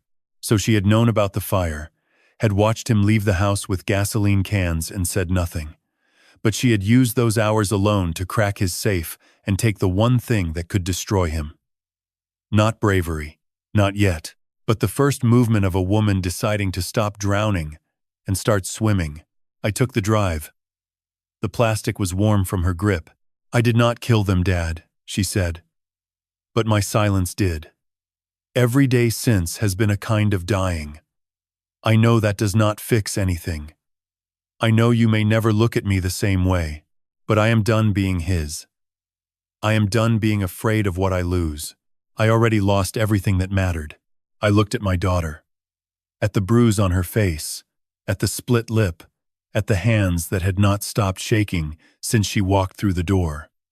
I thought about Gracie, 6 years old, dark curls and a laugh like creek water. I thought about what it means to hold a child's safety hostage for silence, and what that kind of captivity does to a person over years. I did not hug her. I was not ready for that. The weight of 8 months of conspiracy sat between us like a third body in the room. But I spoke, and my voice was steady. Take Gracie to your aunt's in Kentucky. Tonight. Do not tell Marcus. Do not tell anyone where you are going. When this is over, we will figure out what is left of us. But right now, I need you safe. And I need Gracie out of his reach." She nodded, wiped her face with her sleeve, stood up from the pew with the careful movements of someone whose ribs hurt in places that clothing covers. "Daddy," she said at the door. "I know, baby girl. I know." She left. The church settled back into its silence. I sat there until the sun finally broke through the stained glass and painted the floor in red and gold and blue, the colors of a family shattered into pieces that might one day be reassembled into something new. Might. Then I pulled the prepaid phone from my jacket and dialed Cortez. "I have everything," I said. "The wire, the files, and a witness. Set the trap for this weekend. Tell Marcus I am finally ready to sell." Saturday morning. The wire felt like a strip of cold copper pressed against my ribs beneath 2 layers of flannel. A technician from Cortez's team had applied it in the mine shelter at dawn, his young hands clinical and steady, while mine stayed perfectly still. He told me the microphone was sensitive enough to pick up a whispered confession from across a room. I told him it only needed to reach across a desk. The plan was simple because the best traps always are. I had called Marcus Friday evening, letting my voice carry the thin, broken quality of a man who had finally been worn down. I told him I was ready. The hill, the hollow, the whole lot. I was tired of fighting ghosts. I wanted to move somewhere warm and forget that I ever had a son who kept secrets from his father. Marcus had laughed on the other end. A short, satisfied sound, like a dog hearing the dinner bell. He said he would bring the contract Saturday afternoon, 3 o'clock, at the property in the hollow. He wanted me to sign on the land itself, he said, something poetic about closing the deal where the investment sits. I agreed because that was exactly where I needed him. Surrounded by the evidence of his crime, standing in the cathedral he tried to burn, confessing to the walls that held my son's last breath, Cortez positioned her team before noon. 4 agents concealed behind the reinforced glass partition between the lab and the war room. 2 more at the tunnel exits. Audio and video recording equipment hardwired into the facility's own surveillance system, creating a redundant capture that no defense attorney could challenge on technical grounds. Cortez herself sat in the server alcove, monitoring feeds on a tablet with the focused intensity of a hawk circling above an open field. I sat at Calvin's mahogany desk, the same desk where my son had recorded his final message, the same chair where he sat when Marcus stood outside the window and listened to every word. I placed a bottle of bourbon on the desk, 2 glasses, the land deed and transfer documents spread in a neat fan across the surface. I made sure my hands were visible and empty, made sure the overhead light caught the gray in my hair and the lines of exhaustion on my face. I looked old. I felt old. But behind the old, something patient and predatory was coiled and waiting. Marcus arrived at 3:12.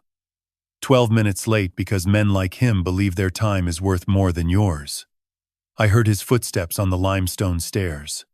Confident and unhurried, he emerged into the lab wearing a charcoal overcoat that probably cost more than Duke Combs earns in a month, his shoes polished to a mirror shine that looked absurd against the rough stone floor. "Eldon," he smiled. Broad, white, the Sunday smile. "You made the right choice." I poured bourbon into both glasses with a hand I allowed to tremble slightly. He noticed. His smile widened. "Sit down, Marcus," I said. My voice was thin, reed-like. "Let us get this done. I am tired." He sat across from me the way a king sits on a borrowed throne. Legs spread, arms wide on the chair rests, taking up space because taking up space is what men like Marcus do when they believe they own the air in the room. He picked up his glass and drank without toasting, without waiting. Because in his mind, this was already over. The old man had finally broken. I never understood why Calvin built this place, I said, shaking my head slowly, letting confusion leak into my expression. All this equipment, all these secrets. For what?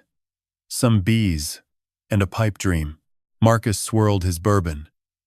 The amber liquid caught the light the same way the poisoned honey had caught it on my kitchen windowsill. Your son was an idealist, Eldon. That was his problem. He thought he could change the world with bugs and test tubes. He chuckled. The man actually believed a jar of bee juice was going to take down a Fortune 500 company. How many billions does Crestfall move in a quarter? And Calvin thought his little insect experiment was going to matter. He shook his head with theatrical pity. I leaned forward slightly. Let my eyes go soft and distant. I just need to know one thing before I sign, I said. And I need you to tell me the truth. Because I am too old and too tired for any more lies. Marcus raised an eyebrow. Amused. Indulgent. Was it quick? I asked. My voice broke on the word quick. Not an act. The real crack in my armor, the one question that had haunted me for 8 months. Did my boy suffer? Marcus studied me for a moment. I watched the calculation behind his eyes. He was measuring whether this broken old man was a threat or simply a nuisance, completing its final function.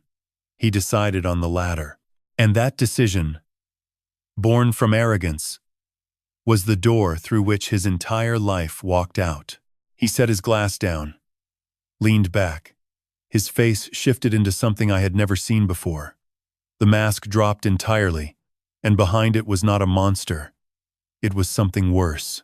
A man completely indifferent to the weight of what he had done. You want the truth, he said. Fine. Because honestly, Eldon, I am tired of pretending to be sorry. His voice dropped into a conversational register. Casual. The tone of a man discussing a business transaction rather than a murder. I drove to their place that Saturday night. Late. Suki was already asleep in the car. Calvin was in the garage working on that stupid sailboat he was building. I came in through the side door. He did not even hear me. Marcus picked up his glass again. Took a slow sip. The clamps were the hardest part. He fought. Your son was strong for a doctor, but I had the angle on him. Got his wrists locked to the workbench frame before he fully woke up.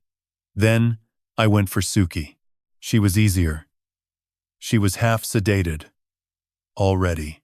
I had put something in the wine they drank at dinner. He smiled at the memory, the way some men smile at a sunset.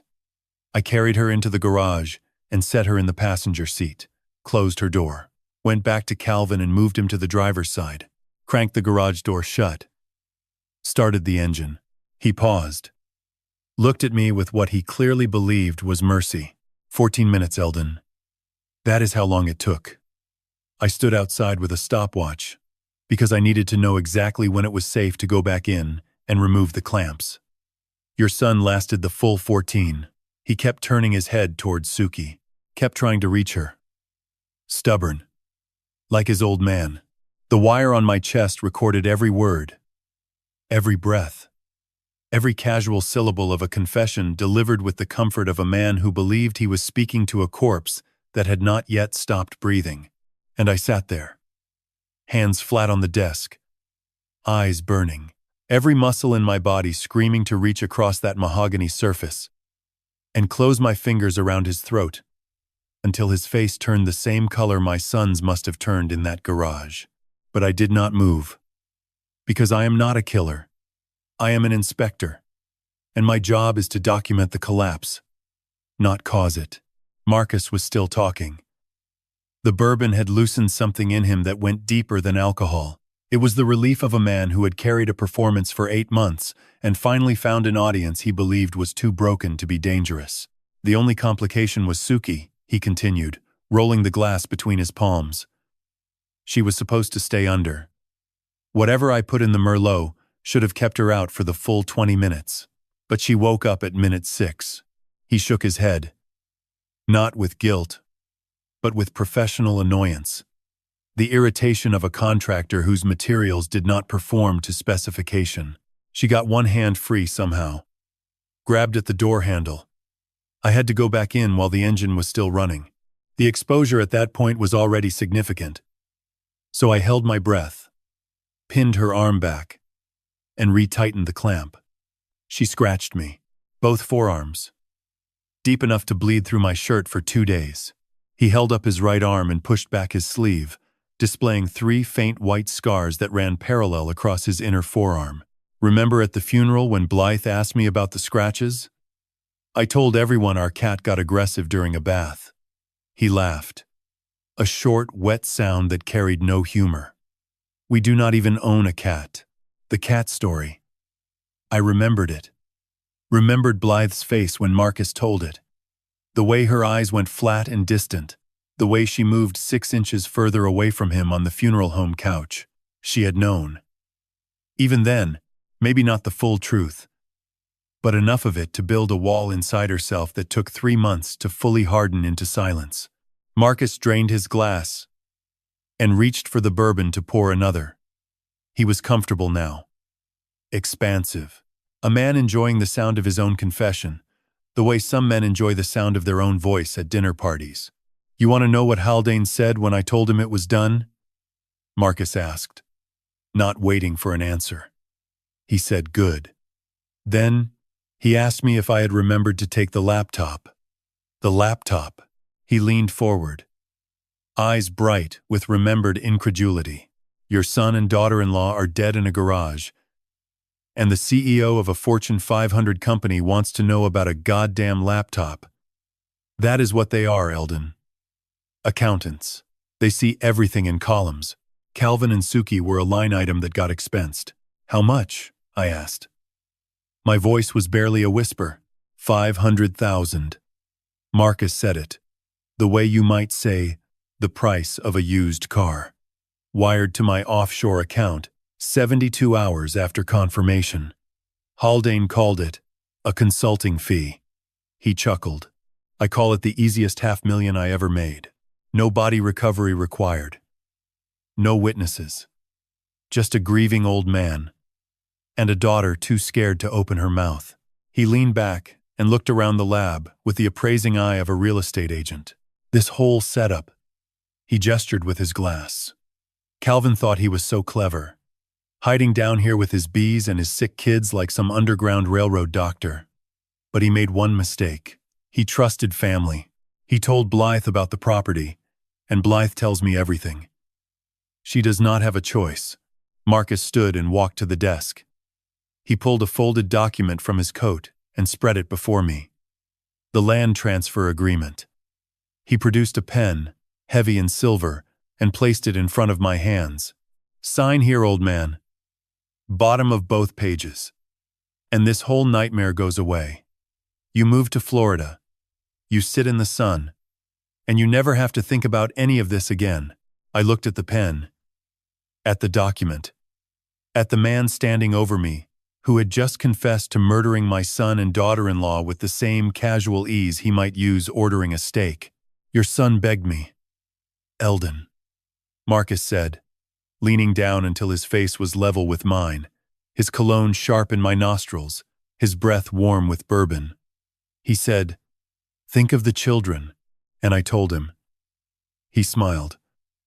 I am thinking of the children. Their silence is worth $8 billion. That is what this hill is worth. That is what those sick little brats in there are worth. Dead or alive. Their lungs belong to Crestfall now. So sign the paper, and let the mountain keep its secrets. I looked into his eyes. Blue. Clear. Completely empty of anything resembling a human soul. That is all I needed to hear, son. I said. And I did not whisper it. I said it at full volume, with the clarity of a man who has stopped pretending. Marcus blinked. Something shifted in his face. A hairline crack in the arrogance. His mouth opened to form a question, but the question never arrived. The wall behind him erupted. Not erupted. Opened. The reinforced glass partition separating the lab from the war room swung inward on hydraulic hinges, and 4 federal agents in tactical vests poured through the gap with weapons drawn and voices that shook the limestone ceiling. FBI. Do not move. Hands where we can see them. On your knees. Now. Marcus did not go to his knees. He went somewhere else entirely. His face collapsed through 6 expressions in 2 seconds. Confusion, recognition, terror, rage, and finally, the animal desperation of a cornered predator. He lunged toward me, one hand grabbing the collar of my flannel, the other reaching for the pen on the desk as if a silver pen could stop a federal warrant. I felt his fingers close around my shirt, felt the fabric pull tight against my throat, smelled the bourbon and cologne and the acrid spike of his sweat as his body flooded with adrenaline. For 1 second, we were face to face, his eyes wild and rolling. Then the back door of the lab blew open with a sound like a thunderclap, and Duke Combs filled the frame. 6'2", 240 pounds, a retired coal miner with hands that had spent 30 years swinging a pick in the dark. He crossed the distance in 3 strides, pulled Marcus off me by the back of his overcoat, and drove one massive fist into the center of his face with the mechanical precision of a man hammering a railroad spike. Marcus hit the floor like a dropped sack of limestone. The silver pen clattered away into the dark. Blood spread across the polished stone in a thin red line from his shattered nose. "That is for Calvin," Duke said. His voice was quiet, almost gentle. "You suit-wearing son of a bitch." Cortez stepped through the partition. Calm, controlled. She knelt beside Marcus and secured his wrists with the practiced efficiency of someone who had done this 100 times before. He was groaning, trying to form words through blood and broken cartilage. "You are dead," he sputtered, his eyes finding me through the haze of pain. "Haldane will." Cortez leaned close. Her voice was flat and final. "Victor Haldane was arrested at his home in Alexandria 20 minutes ago. Mr. Webb. Federal marshals. RICO charges. You are the last domino." The silence that followed was the most complete silence I have ever experienced. More complete than the inside of a collapsed mine. More complete than the moment after a funeral when everyone has left and you are standing alone in a room that still smells like flowers. I sat in my son's chair, in my son's lab, and I watched the man who counted 14 minutes of my son's dying breath get lifted from the floor and dragged toward a door he would never walk through as a free man again. It was done. And it tasted nothing like I thought it would. Not sweet, not bitter, just done. Like the final page of a report filed and sealed and placed in a cabinet that never needs to be opened again. They took him out through the tunnel. The same tunnel my son built as an escape route for children. Now it served as the corridor through which his killer was dragged toward a world of concrete and steel bars and fluorescent light that never turns off. I listened to the sound of Marcus Webb's polished shoes scraping against limestone as 2 agents hauled him upward. The sound grew fainter until it was just an echo. Then nothing. Duke stood by the door, massaging his right fist with his left hand. The knuckles were split. Blood on them, though not his own. He looked at me across the lab, with an expression that was not triumph. It was the face of a man who had paid a debt and found the payment heavier than the owing. "You all right, Eldon?" he asked. "No," I said. "But I will be." Duke nodded once. He understood that some answers are not about the present tense. He picked up his jacket from where it had fallen during the breach, shrugged it on, and walked toward the stairs. At the bottom step he paused. "Calvin would be proud of you," he said. Then he was gone, his heavy boots echoing up the stone until the biometric door hissed shut above him. Cortez found me 20 minutes later, still sitting at Calvin's desk. She had been coordinating extraction logistics, managing the chain of evidence, confirming with the Alexandria field office that Haldane was in federal custody. She sat on the edge of the desk, her tablet glowing blue-white in the dim lab. "It is done," she said. "Haldane, Webb, and 6 members of Crestfall's executive security team, all in custody. The wire recording is clean, admissible, His confession covers first-degree murder, conspiracy, and corporate racketeering. She paused. Your daughter called the bureau 20 minutes ago. She is cooperating fully. She will testify. Blythe. I closed my eyes. Saw her in the church that morning. The bruise. The trembling hands. The way she said my silence killed them with the finality of someone who had already convicted herself long before any judge would get the chance. What happens to her? I asked. Cortez was careful with her answer. That depends on the scope of her cooperation and the DA's assessment of duress. The evidence of domestic violence and coercion will factor significantly. She looked at me directly. She is not the villain in this, Mr. Marsh. She is a witness who was held hostage by her own marriage. I nodded. I did not have the energy to sort through what I felt about Blythe. Not tonight. That work would take months, maybe years, maybe the rest of my life. But she was alive, and Gracie was safe in Kentucky. And for now, that was enough. Cortez left me alone after midnight. The lab was silent except for the ventilation hum and the distant pulse of the server stack, keeping Calvin's research alive in its digital fortress. I sat in the dark for a long time. The wire had been removed hours ago, leaving a rectangular ghost of adhesive residue on my ribs that itched like a healing wound. At some point, I began to cry.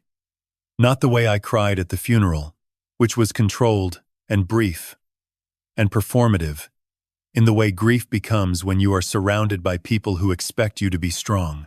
This was different. This came from somewhere below the foundation. A sound that rose through my body like groundwater forcing its way through fractured rock. I pressed my palms against the desk and let it come. Let it fill the room. Let it echo off the limestone walls that had heard my son's voice and now heard his father's breaking. I got him, Cal. I whispered to the empty lab. My voice was wrecked. Barely a voice at all. I got the bastard who took you from me. He confessed to your walls. Your walls heard him, son, and they held the sound until justice could find it. I wept until there was nothing left.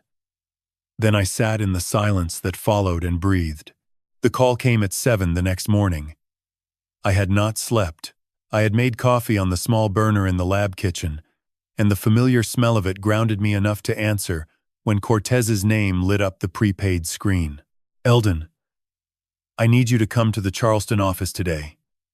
There is something you should see before it goes to the grand jury. I drove the hour and a half in silence. No radio. Just the road and the gray December mountains passing like mourners lining a procession route. At the FBI field office, Cortez led me to a conference room where a projection screen displayed a spreadsheet I did not immediately understand. The decryption team finished processing the files from your daughter's USB overnight, she said. Marcus kept meticulous records. Not just about Calvin. She clicked to a new slide. A list of names. 12 names. Dates of death beside each one spanning 6 years. Your son was number 4, Cortez said. But we already knew about the first 3. What we did not know was that the list continues. Numbers 5 through 9 are scientists and community health advocates who have died under suspicious circumstances in West Virginia, Kentucky, and Pennsylvania since Calvin's murder, all connected to Crestfall operations. 9 dead, I said. The coffee in my hand suddenly tasted like ash. 9 confirmed. But there are 3 more names on this list. Numbers 10, 11, and 12. She looked at me. They are alive, Eldon. They are researchers currently publishing work on coal waste contamination in Appalachian water systems. And the column beside their names contains projected dates. She paused. The next one is scheduled for January. I set the coffee down. The paper cup made a hollow sound against the conference table. Then we are not finished, I said. No, Cortez replied. We are not. But we are ahead of them now. For the first time in 6 years, we are ahead. I drove home that afternoon with a weight in my chest that had shifted but not lifted. Marcus was caged. Haldane was caged. But the machine they served was larger than two men. It had tentacles in boardrooms and county offices and medical practices across 3 states. Cutting off the head would not kill it unless we cauterized every vein that fed it. But that was tomorrow's war.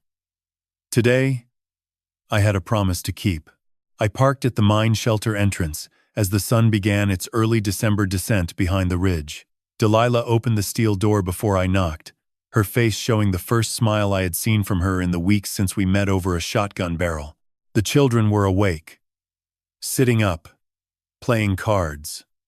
The monitors beeped, steady and green. And Josie, my little lighthouse, spotted me from across the room and launched herself from her bed with an energy that defied every medical chart attached to her name.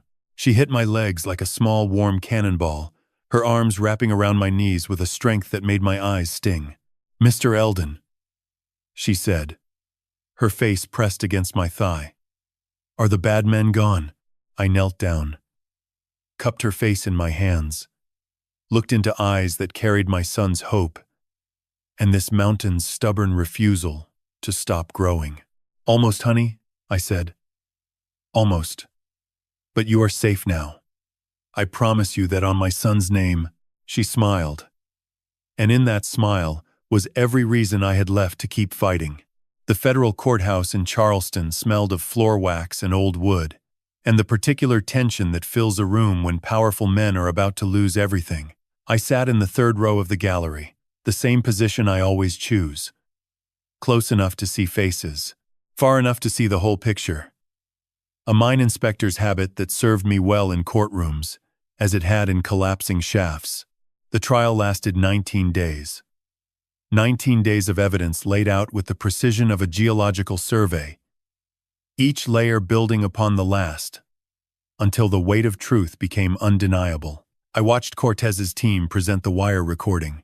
The sound of Marcus Webb's voice filled the courtroom through ceiling-mounted speakers, his casual confession echoing off marble walls that had heard a century of justice being served and denied. Several jurors looked away when he described the 14 minutes. One woman in the back row pressed her hand over her mouth and did not remove it for the rest of the session. The chemical fingerprint evidence came next. Dr. Leah Harriman from Johns Hopkins presented the mass spectrometry analysis in language the jury could follow. She showed how each treated child's lung tissue contained a molecular signature as unique and traceable as a zip code, pointing directly to Crestfall Mine No. 7's illegal ventilation bypass. The projected liability figure appeared on the courtroom screen in plain black numbers. $8.4 billion. I heard someone in the gallery whisper "Jesus Christ," and the judge did not ask for order. Blythe testified on day 11. She walked to the stand in a gray suit that hid her thinness, her hair pulled back from a face that had healed from the bruises, but not from the 8 months of silence they represented. She spoke for 4 hours. Clear, steady, unflinching. She described Marcus's threats, the photograph of Gracie sleeping, the blackmail, the night she heard him leave for Calvin's house and said nothing, the night she heard him return and said nothing. She described the nothing in a voice that carried more weight than any accusation ever could. I did not watch the jury during her testimony. I watched her, and I saw the woman my daughter might have been if she had married a different man. Strong, articulate, honest enough to damn herself in front of the world rather than carry the lie one day further. The verdicts came on day 19. The jury deliberated for 3 hours and 40 minutes, which Cortez told me later was remarkably fast for a case of this complexity. They returned to a courtroom so silent I could hear the bailiff's leather belt creak as he shifted his weight. Marcus Nathaniel Webb. Guilty on 2 counts of first-degree murder. Guilty on 1 count of conspiracy to commit murder. Guilty on 3 counts of corporate espionage. Guilty on 1 count of attempted murder of a federal witness. Life without the possibility of parole. He stood motionless as the foreman read. He did not look at me. He did not look at anyone. He looked at a spot on the far wall, as if he were already somewhere else entirely. Already gone. Blythe Elaine Marsh Webb. Guilty on 1 count of accessory after the fact. guilty on one count of obstruction of justice. Sentenced to 5 years in a federal minimum security facility, with consideration for time served, cooperation with federal prosecutors, and documented evidence of sustained domestic coercion. The judge noted explicitly that her testimony was instrumental in securing convictions against all co-defendants. She stood when the sentence was read. Her back was straight. She did not cry.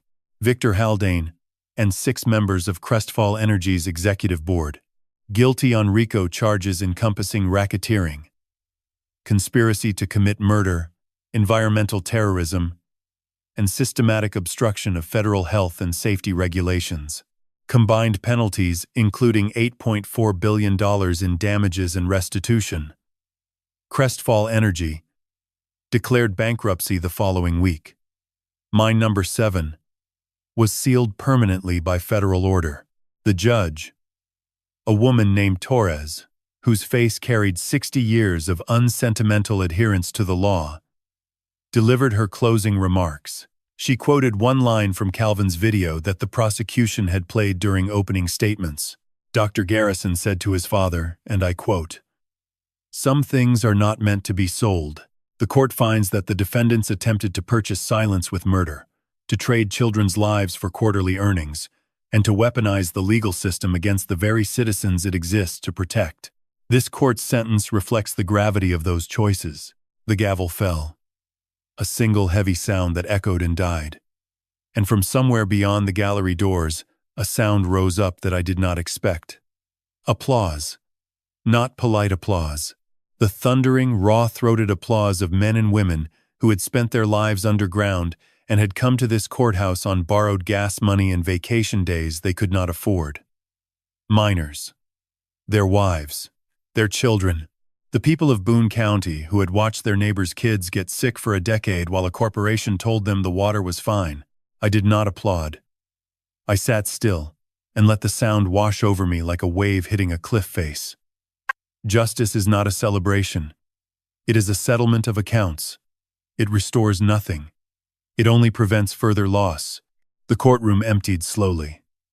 I remained in my seat as the crowd filed past, receiving handshakes and shoulder grips from men whose names I did not know, but whose faces carried the unmistakable geography of coal country. When the room was nearly empty, the side door opened, and the escort detail led Blythe through on her way to the transport vehicle. She was in handcuffs. The silver medal looked too heavy on her thin wrists. She walked with her eyes forward, her jaw set, the posture of a woman who had accepted her sentence before it was ever spoken. She did not slow down, did not turn her head, but as she passed my row, her eyes found mine for exactly 2 seconds. She did not speak. She simply nodded. One small dip of her chin. An acknowledgement. An apology. A goodbye. That was also a question. I nodded back. That was all we could give each other in that moment. 2 nods across a courtroom aisle. The entire future of our relationship compressed into a gesture that lasted less than a breath. It was not forgiveness. It was not reconciliation. It was the agreement that both were possible.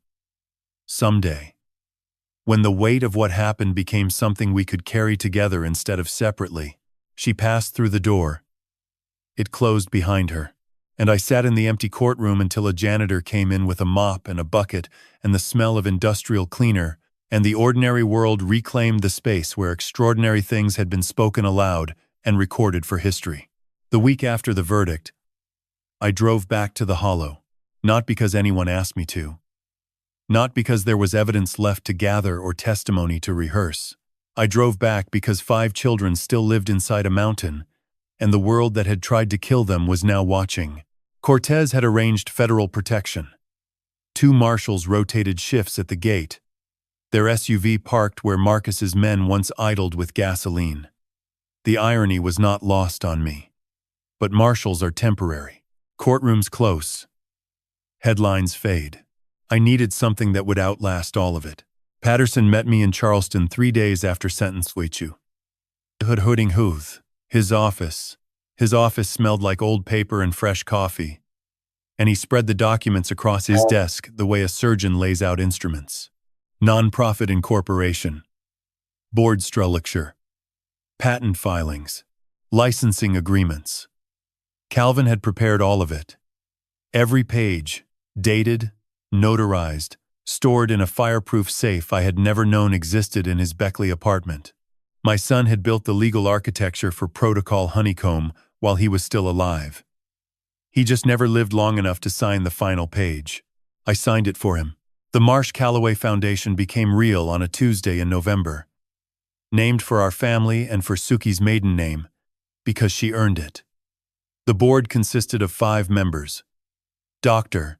Leah Harriman from Johns Hopkins, who had testified about the chemical fingerprint. Delilah Owens, who had kept 5 children breathing in a cave for 3 years.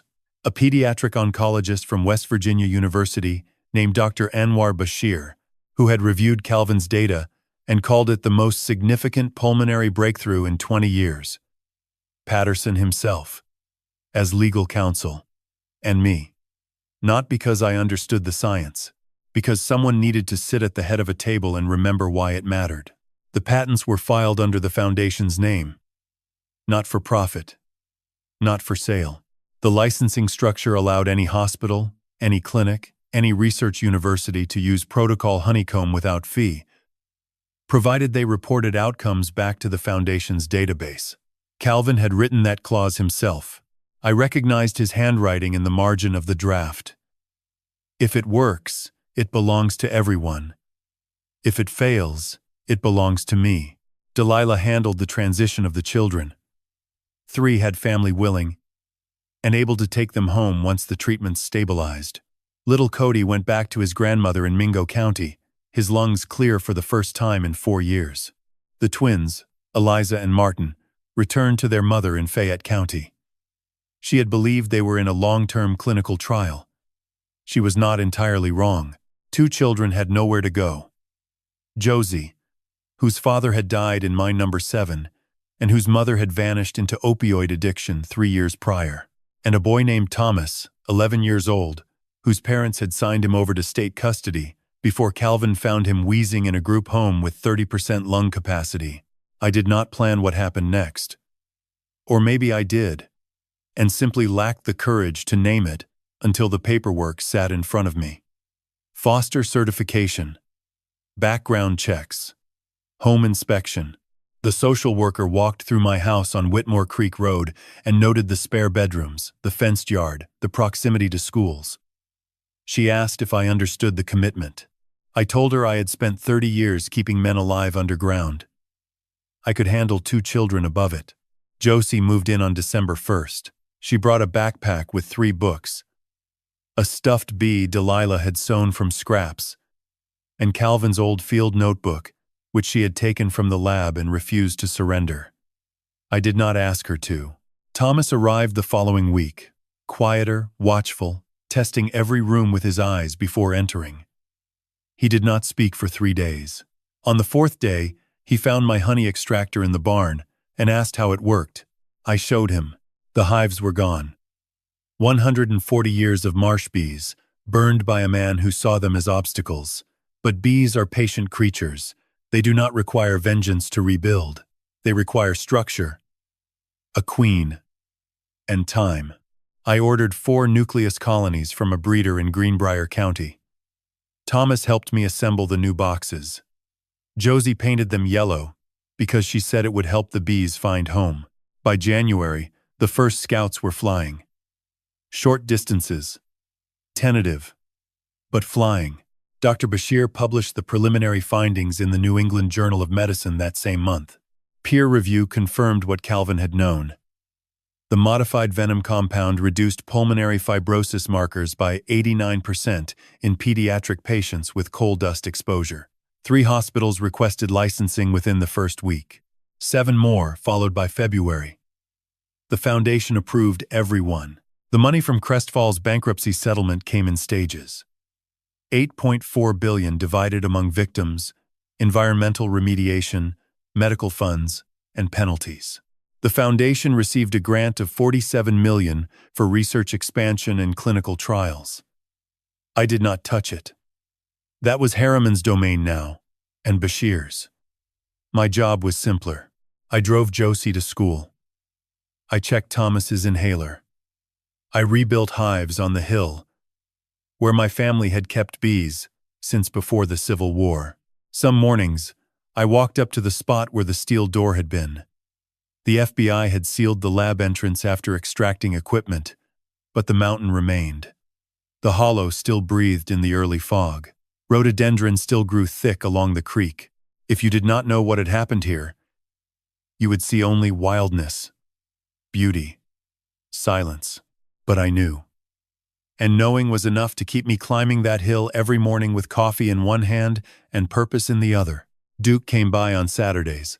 He never announced himself, just appeared with his truck and whatever needed doing. Fence repair, firewood splitting, hauling soil for the new garden Thomas wanted to plant. We did not talk much. We did not need to. He had carried Marcus out of that lab by the collar, and he had never once asked for recognition.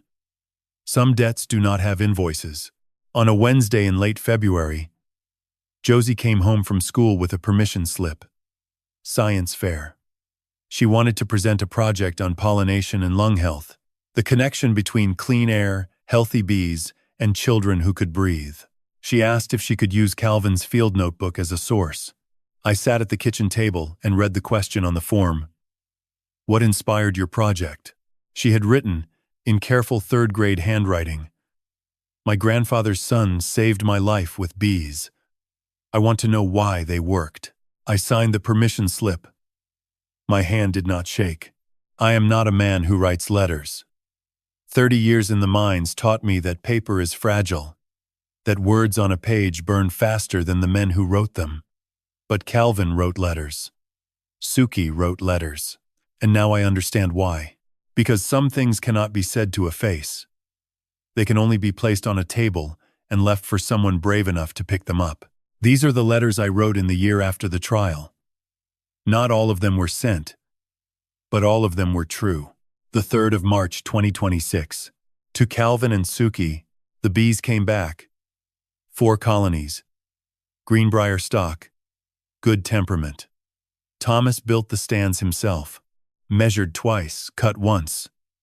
Just like you taught me when you were 12, and furious that I made you rebuild that birdhouse 3 times.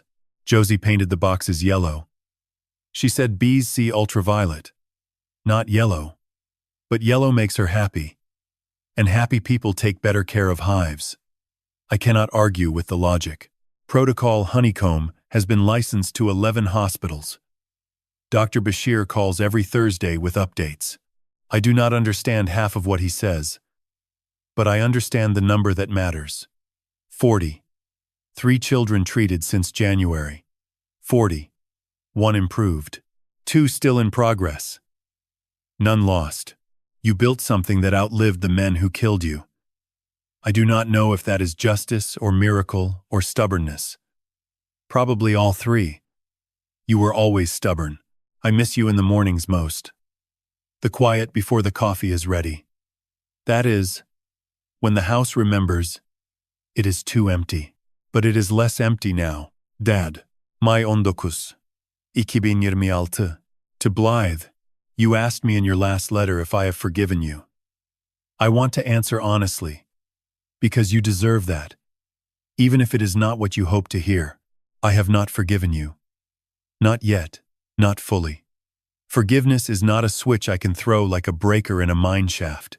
It is more like water moving through limestone, slow, invisible for months. Then one day, there is a cave where there used to be solid rock. I understand why you were silent. I have read the transcripts. I know what he did to you, what he threatened regarding Gracie, what he held over your head with those trust account records. I know fear. I spent decades watching men freeze in tunnels when the air went wrong. Fear is not a character flaw. It is a survival mechanism that sometimes locks the wrong doors. But Calvin is still dead. Suki is still dead. And there were moments, days, when a single phone call from you could have changed everything. That knowledge lives in me alongside the understanding. They do not cancel each other out. They coexist uncomfortably. Like two miners sharing a narrow shaft, you are serving your sentence with dignity. The warden's report says you volunteer in the library.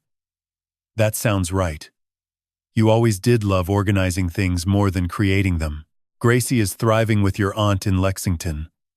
She FaceTimes me on Sundays. She has your mother's laugh. She asks about you. I tell her you are working on something important, which is not a lie.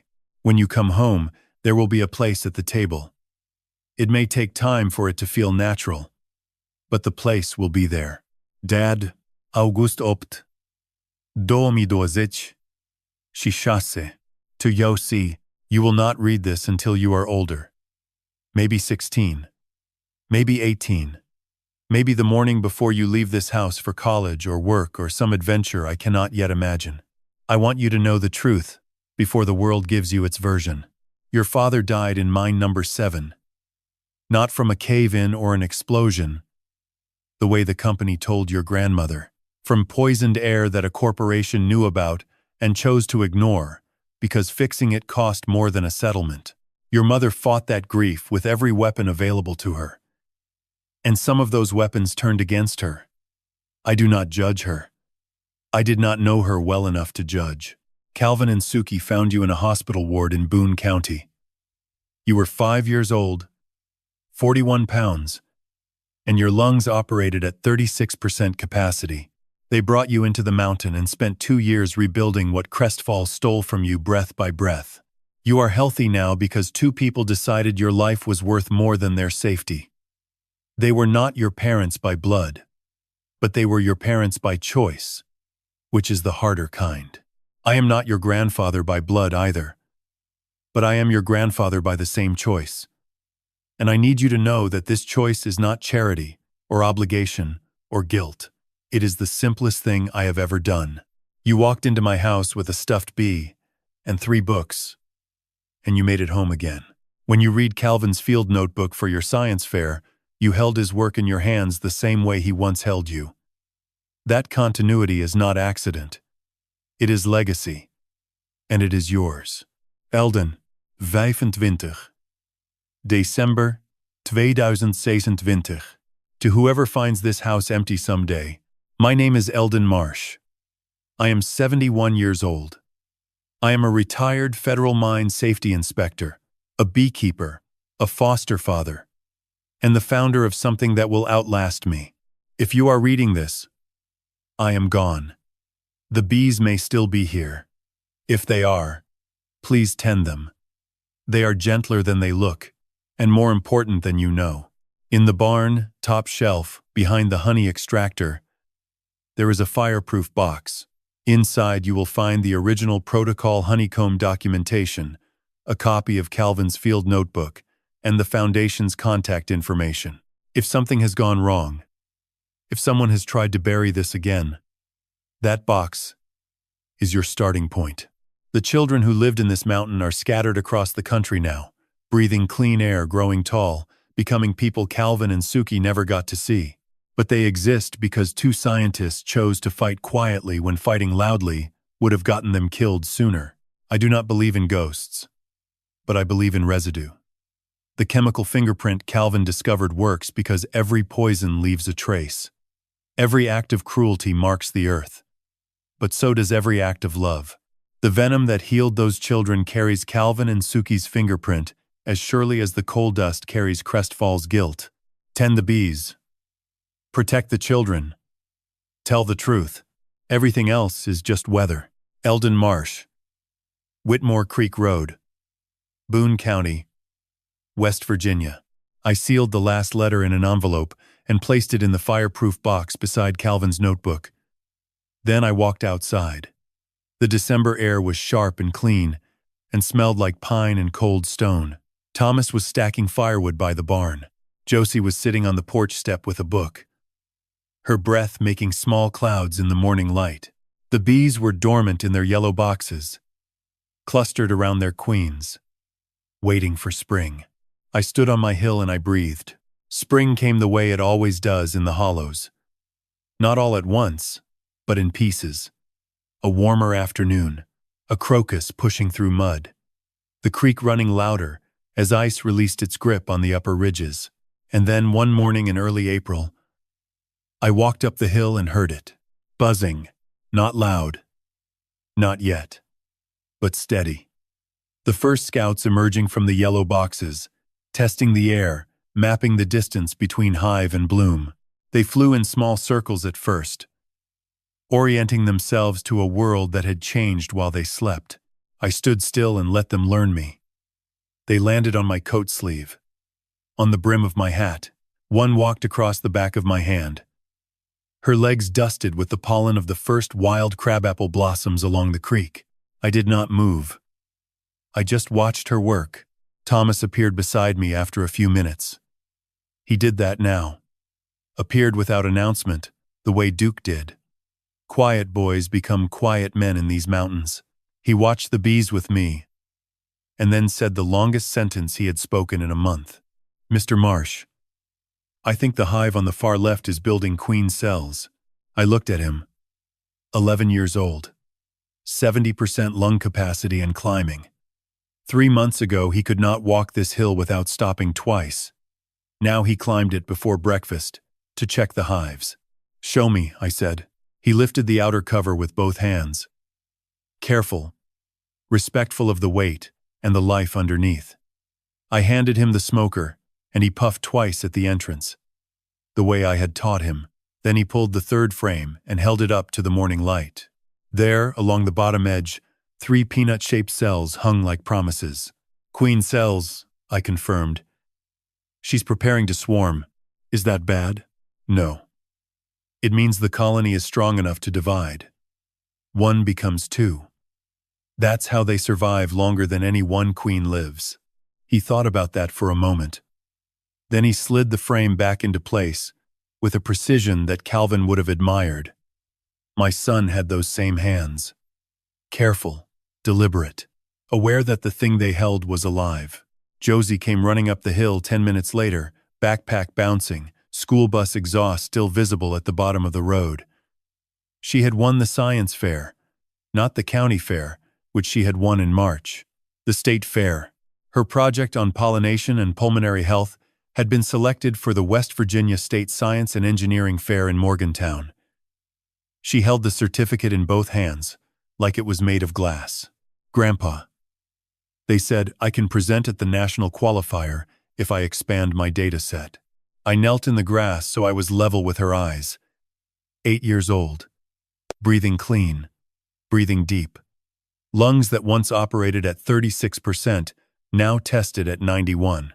Calvin's miracle walking around in a pair of muddy sneakers. "Then we expand the data set," I said. She smiled. Not the careful smile she had worn when I first met her in the underground lab, the smile of a child who had learned to be small and quiet and grateful for whatever air she was given. This was different. This was the smile of a child who expected tomorrow, who planned for it, who believed it belonged to her. That smile was worth every sleepless night, every poisoned jar of honey, every hour I spent wearing a wire while the man who murdered my son confessed 3 feet from my face, every moment of fury I swallowed, so it would not consume the patience I needed to see this through. Duke arrived at noon with lumber for a new hive stand. Thomas helped him measure and cut while Josie sat cross-legged on the porch, sketching bee anatomy in Calvin's field notebook with colored pencils. She had filled 37 pages since September. Her drawings were better than mine had ever been. More detailed, more alive. She drew the way Calvin wrote, with a precision that came from love rather than obligation. I made lunch. Nothing elaborate. Sandwiches, apple slices, the last jar of sourwood honey from the previous fall's harvest. Our first harvest since the fire. Thomas had extracted it himself using the old crank machine, and Josie had designed the label, a simple yellow bee on a white background with the words, Marsh Hill Honey, Boone County, WV, in hand-drawn letters beneath it. We ate on the porch, the 4 of us, Duke, Thomas, Josie, and me. The sun moved across the hollow in that slow, golden way it does when spring is still deciding whether to stay. The bees worked the crabapple trees along the fence line. A red-tailed hawk circled above the ridge. Somewhere below, the creek made its permanent sound. I thought about what I had lost. A son. A daughter-in-law. 6 years of my daughter's honesty. 140 years of family hives. The quiet certainty that the world was roughly just, that good work protected good people. That love was enough to keep the ones you cherished safe. None of that was coming back. But I thought about what remained. 2 children who called this hill home. A foundation that had now treated 112 children across 9 states. A daughter rebuilding herself inside walls she deserved and did not deserve in equal measure. A chemical fingerprint that would hold Crestfall accountable for generations. Bees that had returned to a hill where someone tried to erase them. And the knowledge, hard and clear as quartz, that my son's work had survived the men who killed him. Calvin once told me, during one of our last phone calls, that bees do not understand individual death. A single bee lives 6 weeks in summer. She works until her wings shred, and then she falls. But the hive continues. The colony remembers patterns, locations, and behaviors. No single bee lives long enough to learn alone. The knowledge belongs to the whole. It passes between them in ways science still cannot fully explain. Dance and vibration and chemical signal. A language older than words. I think Calvin understood that he might not survive what he was doing. I think Suki understood it too. And I think they made peace with it, the way a forager bee makes peace with her 6 weeks. Not because the work does not matter, because it matters so much that no single life can contain it. They gave their 6 weeks, every hour of it. Now the hive continues. Thomas wiped honey from his chin and asked if we could inspect the queen cells again before dark. Josie closed her notebook and tucked her pencil behind her ear. Duke stood and stretched and said he would be back Saturday. The hawk drifted east toward the river. I washed the dishes. I dried them. I set them back in the cabinet where they have lived for 40 years. Then I walked out to the hill one more time. The light was amber now, late afternoon, the color of sourwood honey held up to a window. The yellow boxes hummed with 60,000 lives building something that would outlast every one of them. I put my hand on the nearest hive. Felt the vibration through the wood. Warm. Constant. Alive. My son died shielding a miracle from killers. And the miracle held. I am Eldon Marsh. I am 71 years old. I am a beekeeper, and the bees are singing.